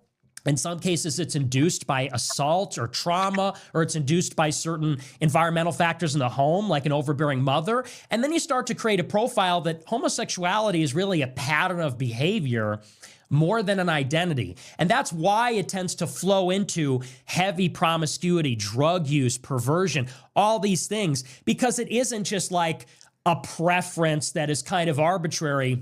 It's a pattern of behavior that results from kind of a very specific combination of factors. And so that's the picture that I'm trying to paint. But if you believe, yeah, go ahead. Couldn't you say the same thing about like people with your worldview? That's a very fringe, small minority. Oh, maybe your mother was this way or that way, and that's why you believe X thing you believe. Your worldview and your fringe group of the internet is a very, very small minority. I would never say that's the reason you guys shouldn't be able to adopt kids. And again, if we're looking at, if you're just going to say homosexuality is immoral, I don't like it, that's why, fine. But what you're saying is, oh, they have overlaps with drug use and this and that. When again, those poor rural communities, they have way bigger overlaps, and we have actual statistical data that children that grow up in those communities end up faring worse, whereas children growing up in same-sex couples do not. So if you just want to say I don't like homosexuality because it's gross, fine, but I don't know where these other arguments are coming from because you're not being consistent with them. No, Do you know any gay people?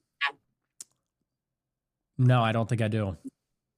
Do you So I think think you're gay people speaking out are of How do you you're know speaking so from much this from a about perspective of someone that doesn't know the LGBTQ community. You're just speaking about your own experience by maybe media, maybe your Yeah, you're own, just you know, regurgitating closed-minded view. information. Yeah, Sorry. Yeah, I you're think not a that good if you're representative to speak about this.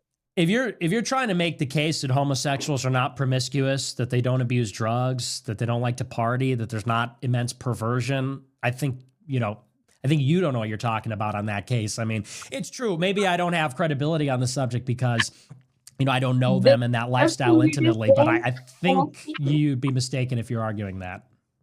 And people can decide for themselves. Yeah, go ahead. The description of the character you just gave also sounds like your average frat boy. So where's the difference in that, baby? Like, make it consistent. Yeah, I think you're right. I think there is a lot of that with frat boys, but I also think that the numbers are just extraordinary. I mean, for example, there's studies that have been done about homosexuality. I'm thinking of one that was done in San Francisco. It said that 95% of them are non-monogamous and promiscuous. And the numbers about their lifetime sexual partners, it's huge. It's in like the hundreds. It's just like a totally different category than heterosexual people. And I think that's kind of the point I'm getting at. I am making the case that it's immoral. And I'm trying to paint a picture for you where it's not like we're kind of starting in the middle of the story, where it's like you got straight people, you got gay people. Is it fair to discriminate? And I'm saying, well, we can't really start in the middle of the story. We kind of have to go back. And it's like, where are the gay people really coming from? Is it just like a roll of the dice? And just like everything else, one person's one way and one person is another? Or is homosexuality a non-normative behavior? It's a deviant behavior. It's a form of acting out or indulgence or a defect like other things. You know, a predisposition to alcoholism, a predisposition to other things. I think there's a good case to be made based on the fact that it's such a small percentage, and they are given to these extreme and I think antisocial behaviors. And I think you know, people that's have the just ability to choose their sexuality. Why would they? What benefit would they have by being I gay when agree. society condemns them? Society does not see them as equal to straight. Like, in order for somebody to become a minority without any benefit, it would have to be like crazy. But you might see gay people as crazy. I don't know. That No, seems and like something you believe. I agree with you. I don't think it's a choice. Just like I think a lot of things aren't a choice. I think that, you know, there are people that are born as sociopaths. There are people that are born with the predisposition of violence or alcohol. People are unfortunately born, they're kind of loaded up with a lot of things. And how much of that is genetic and environmental? I think it's a difficult line to draw. And I'm willing to say, for the sake of argument, I think very clearly there are some people with a predisposition. I think for a lot of people, it's very environmental. Ultimately, though, no one makes a conscious decision. I agree with that. The question is, though, doesn't make it any less moral. You know, some people are born, pardon the comparison, but some people are born with a predisposition for violence. And would you say, hey, well, you know, some people are black, some people are white, some people are women, some are men, some people like to kill people and some people don't, and they're equally valid? Like, no, you'd say, well, one is immoral, maybe they can't help it, but it should probably be regulated by society. I think the same is true with homosexuality. I think the same is true with I think the same is true as hypersexuality in heterosexuals. I think a lot of that should be regulated. So would you say then that black people shouldn't be able to adopt kids because they're technically more likely to be predispositioned towards violence because they commit more of it, if that's what you believe? Or would you, like, when you say, okay, alcoholics shouldn't be able to adopt kids, would you actually see that the person that wants to adopt a child is an alcoholic, or would you exclude them because they come from a region like poor rural America where a lot of them are alcoholics? Because for some reason with gay people, you're like automatically, because there's this overlap between or they have higher rates of drug use than whatever other demographic you're comparing them to, that we're not now going to look at them individually and think, are you an alcoholic? Are you a drug addict? But I have a feeling that when it comes to other groups, you would actually want them to show, okay, this person shouldn't be a parent because they are using drugs, not because they come from an area or that they're white, or whatever that makes them more likely to do so. yeah, again, I think you're kind of getting hung up on, like, I'm not saying it's a statistical risk factor. I'm not saying homosexuals are more likely to do X, Y, and Z, although they are, and therefore they shouldn't be able to adopt. I'm saying homosexuality is wrong. I said, and we know it's wrong because it really is a pattern of behavior. People that exclusively engage in homosexual sex, that's an act, it's a lifestyle. It is a way of living. Just like some people go and drink every day, some people, you know, some men have sex with men and some women have sex with women. And I'm saying that categorically, those people should not have kids. Just like categorically, alcoholics shouldn't have kids. Just like categorically, drug abusers, I should say, shouldn't be able to adopt kids. No, black people, by virtue of existing, don't necessarily have a predisposition to violence. But, you know, black people that are engaged in gangbanging, because, you know, I worked at UPS one time. Luck of the draw. I was, the guy that was training me was black, and there was another black guy alongside me, and they're like, you know, you gang bang? Yeah, gang. They're from Gary, Indiana. They're from the South Side. Luck of the draw, I guess. Like, that lifestyle shouldn't be able to adopt. Same thing with homosexuals. And so, you know, look. If there was data that showed that, or if you believed, even though, because there is, that showed that these children don't fare off any worse with same-sex couples that engage in whatever lifestyle you're talking about, does that matter to you? Or is it just, you just don't like it, it's wrong, even though it doesn't seem to have any negative impact on children? No, because I think that and this is a point I think is interesting. You're always pushing the data, and, it's a very strong argument when you come with data. I don't think that we get all our knowledge empirically meaning scientifically. We set up a hypothesis, we collect data, we measure it. I think we also get knowledge rationally. I think we're also able to, you could call it common sense, you could call it logic. I think we also get information other ways. That's how we get philosophy. That's how we get the idea that, it's probably wrong to sodomize because the natural end of sex is reproduction. That's something that you can't determine that through a study or scientifically. You determine that rationally.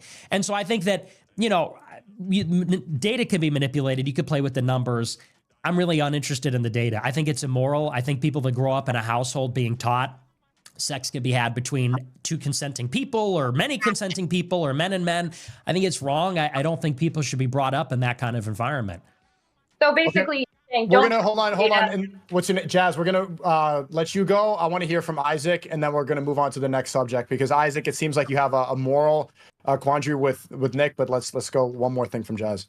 Yeah, I was just gonna say. So you're saying ignore all the data, ignore the actual evidence that people have gathered looking at children and how they fare off in different environments. Ignore even personal experience because it seems like you don't hang around a lot of same-sex couples, but just whatever you feel, you think based on Catholicism and whatever you're putting together, that should be the metric that all of society should go by. Not facts, not even lived experiences, just what you feel. Okay, that's all. Well, hang on. It's not about what I feel. Again, it's where do we get knowledge? Where do we get things like math itself? Where do we get things like even the conception that we shouldn't kill people, that life is good and death is bad. These are things that we can't necessarily derive from empirical methods alone. And, you can say, well, we should just go by your system. You have a system too. You're arguing a moral system as well. People don't think of it in that way. But when you say things like, well, everyone should have rights and everyone should be treated fairly, that is a moral position. Where are you getting that moral position? I'm getting a moral position from the Catholic Church. We're getting it from philosophy. We're getting it from revelation. We're getting it from natural law. So we're both arguing a moral position. Let's not pretend like one position was objectively proven true by a study. Saying that fairness is good is not an empirical statement. That's not a scientific statement. It's a moral statement. And, moral statements are created by moral systems, by people. So we're, Jazz, stop. I'm gonna go to Isaac. Isaac, what's your response to Nick's moral position? Yeah, I just think my dilemma is that on paper, there's nothing wrong with his belief that immoral people should not adopt kids. I just think that what's moral is subjective. I do not believe that because you're homosexual, you're immoral. And I do think that even if we're using this really narrow-minded view of morality, once you agree that there are people that you find immoral that are good at what they do, can we concede to that? Absolutely. Yeah. So just because you view someone as immoral does not mean they don't have the ability to do what's needed. So if someone is immoral but is still a good parent and the kid ends up, achieving greatness because they had good parents, why would you, be against that? I don't understand. Because the first... Hold on, let's let Nick respond and then Burnout, you can go. In my opinion, I think that the thing that a parent has to do first is give their kid a moral education. We look at the society today, it's falling apart because kids aren't getting a moral education. They're getting taught calculus and science, and then they can read and they can do a lot of things, but they're not getting a moral education. They're not being taught, for example, you look at crime. You can argue a lot of different things about crime. A big factor is there's no fathers. A big factor is people aren't telling them right from wrong. I think that's a big problem with why hookups are so unsatisfying. Relationships are so unsatisfying. We find people are so unsatisfying. People we find are selfish. People we find are uncaring. It's because there's a true moral failing, and it stems from really bad parents, single parents, selfish parents, divorced parents, parents that are more interested in other things, parents themselves that didn't have a moral compass. such a huge, and we say narrow-minded. I don't think it's narrow-minded. It is more narrow. I do have a more narrow version of morality. I think our responsibilities go further than just don't harm other people in obvious ways, which seems to be the consensus. It's like, as long as you're not hurting somebody, it's like, but, aren't we hurting children when their parents get divorced? Aren't we hurting people when we engage in decadent, irresponsible behaviors? Aren't we hurting ourselves? Is there anything better about hurting ourselves than hurting somebody else, and why? So it is a more narrow version of morality, but I think that's what's needed. Burnout, go ahead, and then I have a question for Isaac. All right, to elaborate more on this straight edge path that you're thinking when it comes to morality or whatever, I would start with saying that morality comes from being mortal. No? Can we all agree on that? Being a human being and living and having experiences dictate your morality. And morality really is not a singular thing. It doesn't have to do with an individual. It's community-based, because morals are held up around what is deemed acceptable and what is deemed not acceptable.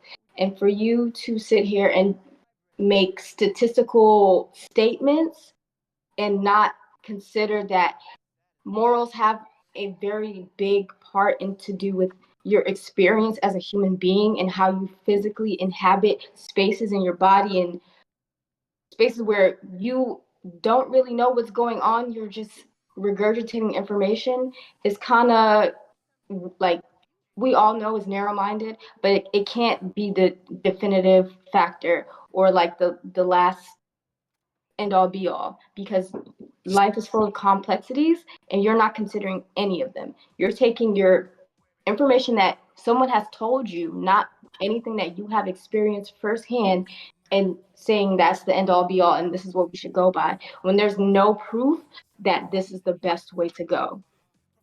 Great. Isaac, I want to ask you, where does morality come from?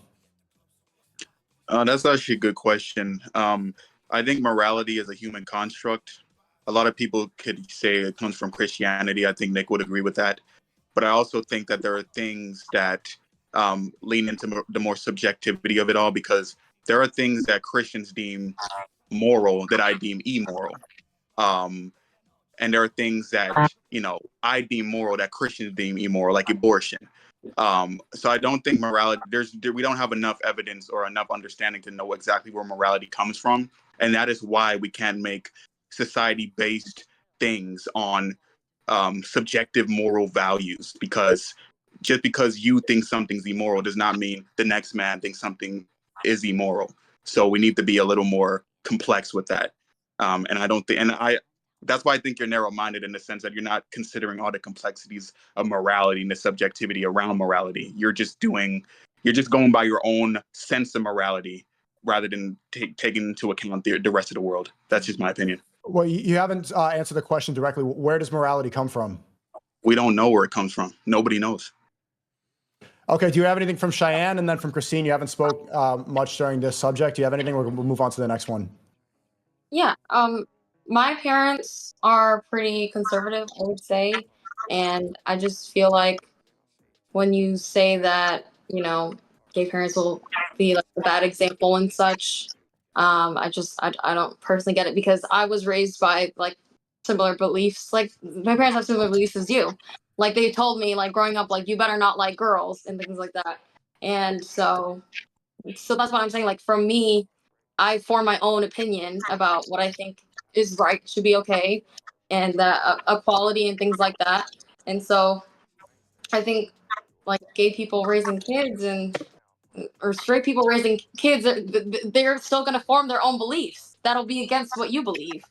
So, Cheyenne, is morality subjective or objective? Dog. It's subjective. Okay. Where does morality come from? We don't know. But what I can say, as a person who grew up in a church, because both parents are Christianity, that's just, they've been told me, you can't be gay, you better not be gay. But to say that just because someone may be different, they're not as human or as qualified to be parents or as as a woman, she's not qualified to do anything because she's a woman. It's kind of a bit, it's a bit biased and a bit weird, don't you think? Okay, let's move on to the next subject. It seems we're starting to circle a little bit, and I would just say going forward, if the participants, instead of asking questions, we would like to hear your arguments instead of reverting back to Nick. I'm hearing less of people's stances and just asking Nick questions. So if you could state your arguments a little bit more. We'll move on to the next one now, and I'll start with Nick because you started with Isaac last one. Nick, is it okay to be fat? No, it's gross. And I sympathize, okay, because I'm gaining weight at a rapid pace. I like to eat, okay? I like eating. I hate working out. I hate exerting myself. So I say it, you can't really call me a hypocrite because I'm getting there, and I struggle to stop the trend. No, but it goes along with everything else we've been saying. It really is a fundamental question of what do we consider moral behavior? Because there seems to be a consensus these days. It's like this Reddit mentality. It's like a very compassionate mentality. People say, as long as you're not hurting somebody, it's fine. And harm is kind of like, hey, keep your hands and feet to yourself. Don't be mean. Don't be a jerk. As long as you're not doing that, you're a good person. And I think that the things that harm ourselves are immoral. I think there's a whole category of things like that. I think that, those sexual behaviors like we were talking about before that are not pointed toward their natural end are immoral. I think overeating, gluttony, laziness, sloth, I think those are immoral things. I think we would all feel in our heart of hearts, there's something wrong if we're not being productive. And we know somewhere deep down that work is good. When we don't work, we feel bad. When people are working around us, but we're not, we feel guilty. Why is that? We have a conscience. We have an objective sense of morality that's baked into the cake. And that's because we know that work and toil and productivity are good and the opposite is bad. Same goes for things like waste. We feel an inherent guilt when we waste food. Why is that? It's something that's immoral. It's not necessarily hurting somebody else, but we can all recognize it's not a good thing. And the same goes for being decadent, overindulgent, obese. The big scam is people say obesity is caused by some other thing. It's caused by eating too much. It's caused by a lack of discipline. People say, they got big bones or something. I think there's a lot of shit in the foods we're not supposed to eat. But if you get fat, it's probably because you're eating too much, and that's a sin. So we need people to stop eating, stop the snacking, stop drinking the sugary drinks, stop grazing all the time. Got to get up and move, get active, stop being such a fat piece of shit. That's kind of my view on the whole thing.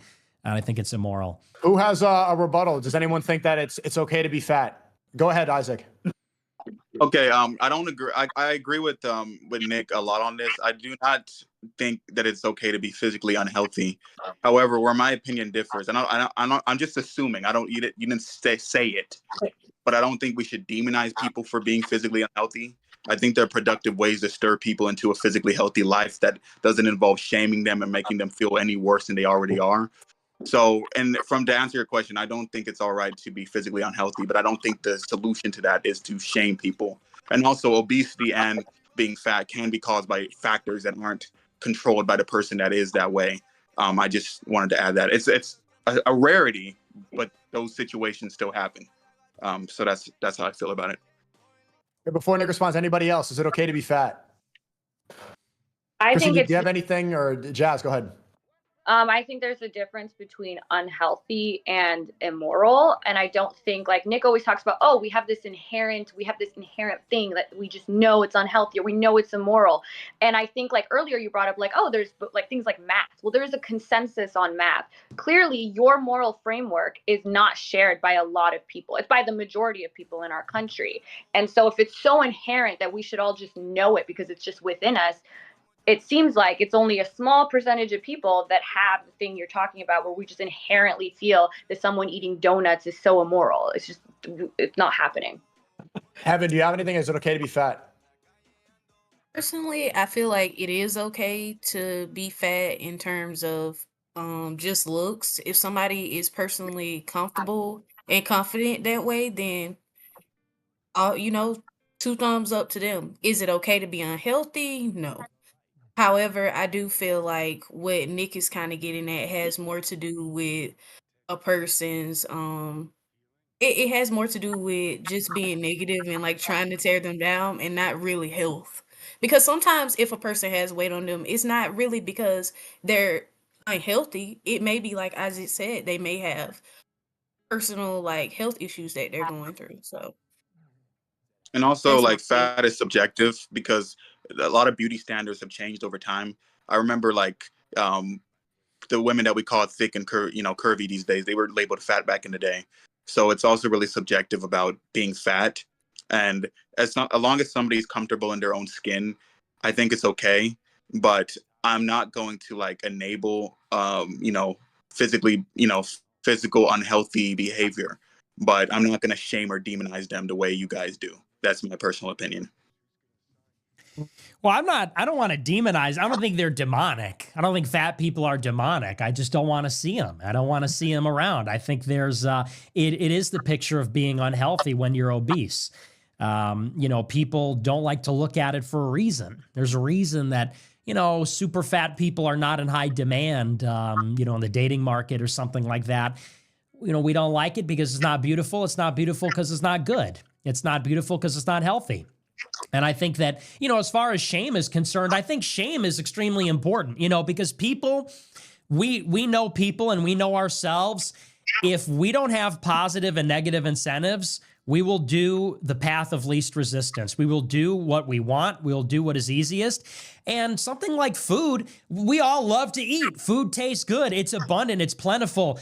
It's something that we like to do. If there's not a powerful motivator, like shame or fear of judgment or things like that, I think it does actually lead more people to engage in that. And I think it's not for their benefit. So it's almost like you look at a person who's fat. Now, a person that's fat has a lot of problems. They're probably going to die. They have a lot of like health complications. Also, people don't really want to be around that. Are we really going to vilify the shaming? And what's better for the person? If they're shamed, but they're skinny, or they're not shamed, but they're fat? I think it's better if they're shamed and they're skinny. I think that's better for them. I think that's better for society. And we have to kind of get away from this like oversensitivity. People are like wild animals. If left to their own devices, they will destroy themselves and others. I think meanness is actually kind of a prerequisite for society. And by the way, we know this with other things. When people are like racist, when people are whatever, the kinds of things you guys don't like, you have no problem shaming them. You have no problem being mean, even in some ways, not necessarily you guys in particular. I'm speaking broadly, even being a little bit hypocritical towards so-called racists or sexist or whatever. So I don't think anybody disagrees with the tactics. Everybody knows that. It's just a question of what do you think is wrong? And I think that on some level, people want to tolerate fatness because people are more tolerant of weakness, decadence, selfishness than they are of meanness or cruelty or other things like that. And I just think that's I think that's imbalanced. Yeah, go ahead. Yeah, go ahead, Burnout. And then I want to hear from one second, Burnout. Ask another question. No, Burnout. Before you ask a question, I want to hear your response before you change the subject. So we'll hear from Burnout. Okay. Then I want to hear from Christine. I want to hear from Cheyenne. You have not been participating. All right. So I don't think it's a crime to be fat. Fat people aren't harming people. Like, you want to say you don't like seeing them, but you just admitted that you sympathize because you're becoming fat. I know. It's not really mixing in the pot. I know, and I hate myself. I look in the mirror, I see my fat face, and I'm like, damn, you're getting fat. So do you really have the sympathy? Because you can't sit here and call fat people disgusting while being one, because that just gives hypocritical. You just sound hypocritical. It's giving guilty. And then it's giving guilt. It's giving what? It's giving guilt. I look at my fat face in the mirror and I'm like, I'm so fat. I need to get skinny. That's good. People call me fat. It hurts my feelings, but it motivates me. Then when I go to Dunkin' Donuts, I'm like, do you feel like you're hurting anyone by being fat? Do you feel like you're physically hurting anyone? I'm by being offending fat? the audience. If I'm fat, I offend the audience. You shouldn't think that way about yourself, man. You need like no, because I don't it's okay think to what like you equated it to is the same. And you know that it's shame of It that. depends on your look. It's admitted to Some it. some fat people can pull it off. They have like a kind of jolly demeanor. They're kind of It's not about some pulling it people look off. a little better It's that their way. body. I feel like we shouldn't speak on other people's bodies, especially if we don't know what's going on with them. You're more than valid to speak on yours. And if you're admitting to being embarrassed about getting fat, and in the same breath belittling fat people, you're just saying that you hate yourself. I hate that I'm getting fat. I do. And everyone should want to be healthy. Everyone should want these things, and we should encourage them to be. I want everyone to be the best that they can be.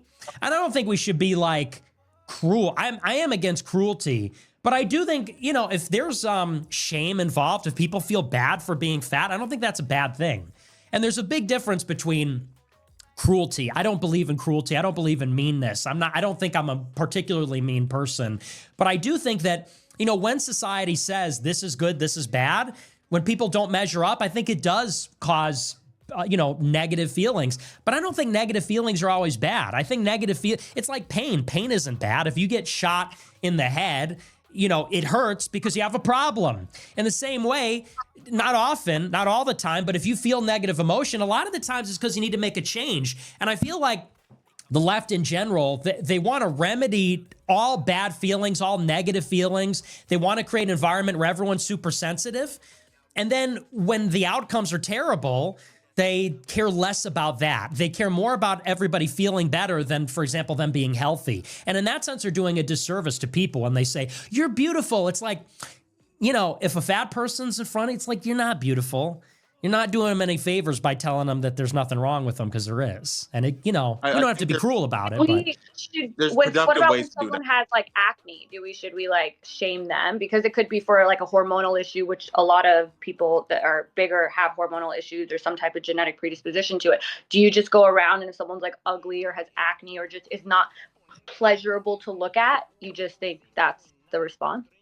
Well, but acne's different. Acne is not something that is directly caused by your lifestyle. But you're right. Now you can acknowledge that it's different. It can be. In some cases, you can acknowledge, right? And in some cases, weight is not directly dictated by your lifestyle. Like I don't people think have that's hormonal true. issues and medical issues. It is true. It's rare, but it's true. If you see a lot of like morbidly obese people that are starving to death. No, but there are sometimes like hormonal issues, like thyroid issues. Like my aunt has it, and she works out all the time, and she's really healthy, but she just puts on a lot of weight because her thyroid. So people can have these issues. That can also cause acne. There's many underlying factors that can lead to what someone looks like on the outside. And so I feel like either you have to make fun of everyone for everything. You're ugly, you're short, you have acne, or you need to understand that you don't necessarily know why a person looks a particular way. I think we do kind of do that. Anyway. And I think that, you know, some people are more comfortable with some things than other things. You know, it's like, it's a classic example. You know, women will say, well, we don't like short men. We don't like weak men. We don't like men that aren't facially attractive. But then you go, okay, we don't like fat women. They go, what how could you say that? She's crying. That's terrible. It's like, I think the world's a pretty cruel place. And I think that obesity, ironically, it's one of the ones that is most correlated, because you're right, in some cases, there are people that have a extenuating circumstance. But I think in a lot of cases, it is overeating. Generations ago, there weren't as many fat people. And if you look around the world, in different countries, it varies tremendously. I think it is owing a lot to diet and exercise, you know, more so than some, you know, certainly acne, height, these other things you're pointing out, those are almost completely uncontrollable. And in the case of something like acne or bad skin, that is something, I think, less so than obesity that can be attributable to lifestyle. We all know if you see somebody with a super greasy face and greasy hair and they have bad complexion, it's like, okay, that guy doesn't shower. That's different than someone who just has it, you know, because of hormones, because they're an adolescent or something. But you know, Isaac, go ahead. Take a shower. Yeah, but just like what Jasmine was saying, she could go after me. But exactly what Jasmine was saying, there are like underlying things that, you know, cause somebody to be like socioeconomic status too. There are like people in food deserts where they have no opportunity or no other options but to eat, you know, bad food. So there are people that are put in positions where they can't help the way they look. And I agree, it's physically unhealthy and it's not good for them, but there needs to be a more productive way to lean them towards getting healthy. Like We could provide more programs to help, people who are socioeconomically disadvantaged to, get healthier. But calling somebody fat and saying you're ugly, I don't want to look at you. These people generally are already feeling bad about themselves, and you're just putting them down even further. So, and when someone gets put down, it becomes a self-fulfilling prophecy where they don't want to get better because they already view the world as against them. So I don't think your way of dealing with that, it will be productive. It would actually lead to more self-pity and more obese people, if I'm being quite honest. Christine, go ahead. Is it okay to be fat? Okay, thank you. Yeah, I just wanted to say, like, there's all of the TikTokers and like the binge eaters that I see that literally like what I eat in a day, and they're eating like thousands of calories a day. A lot of those are skinny people. So I feel like that energy should also be directed towards them because like they're the ones that are eating unhealthily, but since they aren't able to gain a lot of weight or they have fast metabolisms, like no one really cares. But then like a fat woman or a fat man will be eating a salad or TikTok and they're getting roasted for that. So yeah, like you see a fat person in the gym and they're getting made fun of. So like how can they get better if they're just? But I know that's the truth of it and that's what's gonna happen regardless. But yeah, I think there's a double standard there, and there's of course like Cushing syndrome, there's PCOS and like syndromes and diseases that people like they can't help but to gain weight like during that, like medications and stuff like that. So that's what I Cheyenne, do you have anything? Is it okay to be fat? It's okay to be fat, but I don't think it's okay to be unhealthy. Some people cannot control that they're fat, or sometimes it's genetics, or sometimes they go to a doctor and be like, hey, you're gonna start gaining weight. And sometimes when you get older, things stretches and you can't control your weight, and it's gonna get as harder. But being unhealthy is not okay, because as she just said, you see people on TikTok, they just gobbling that thing, gobbling. But some of them have fast metabolism, versus you'll see somebody who's plus size, they're eating like a healthy meal and they're making fun of. I don't think that's okay that they get shamed. I eat horribly and everything goes into my ass and titties and I just make more money on OnlyFans. So okay, we don't need to talk about OnlyFans. That's a different subject completely. Let's move on because this is kind of getting cyclical. I'm gonna ask Nick: is transgenderism a mental illness? Yeah, I think, by definition, what do they call it? Gender dysphoria. I mean, by definition it is. And people say, well, the remedy to gender dysphoria is the so-called gender transition. I just don't think that such a thing can be achieved. I think you're born what you are, and people can make modifications. They change the way they dress. They modify their body with surgeries or hormones. It just makes that person what they were with the modifications. If they were a man, now you're a man with long hair. You were a woman, now you're a woman with short hair and a mustache. And that's why almost all the time you can clock them, and there are some that are pretty good at hiding it. There's some that are pretty deceptive. But for the most part, the way we find it funny is because you see like a 6'5" guy who's 400 pounds grabbing a guy by the collar of his jacket and saying, "You do not film me." If you saw that TikTok, it's like, okay, like, that's not very ladylike. Like that guy did not become a woman. Obviously, it's a guy in a dress. So I just don't, I think we're born a gender. I think gender is an essential, immutable, unchangeable part of who we are. It's a self-deception when people say they've transformed. I don't think that's possible. Let's start with Isaac. Is transgenderism a mental illness? I do think that a lot of people who become transgender, they are grappling with thoughts about the gender that they are and societal expectations. But I feel like that's something that a lot of people go through, like living up to societal expectations. And just because they took an effort to feel comfortable in their own body does not mean they have a mental illness. It's just part of the human condition, wanting to feel good in your own skin. So if you call transgenderism a mental illness, then you would have to call anybody else that decides to change something about themselves to feel better mentally ill. And it's just not productive to call everyone you disagree with mentally ill. Burnout, go ahead, and then I want to hear from Heaven. So I believe that obviously this is an individual choice, and the only person that should be speaking on it is the person who feels like they are who they are, and if they want to transition, that is their decision.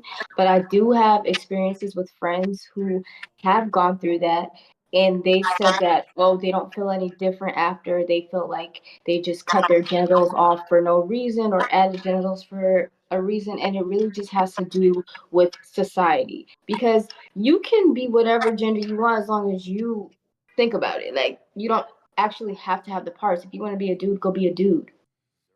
It's all up to what you feel about yourself mentally, and I don't think that it's a mental illness. I think the repercussions and the way that society pushes on you to fit this cookie cutter blueprint of what is defined as a woman and a man is really the problem there, not mental illness. Okay, let me ask you a follow-up yeah. question, Burnout, before we go on to the next one. Burnout, can a human become a dog?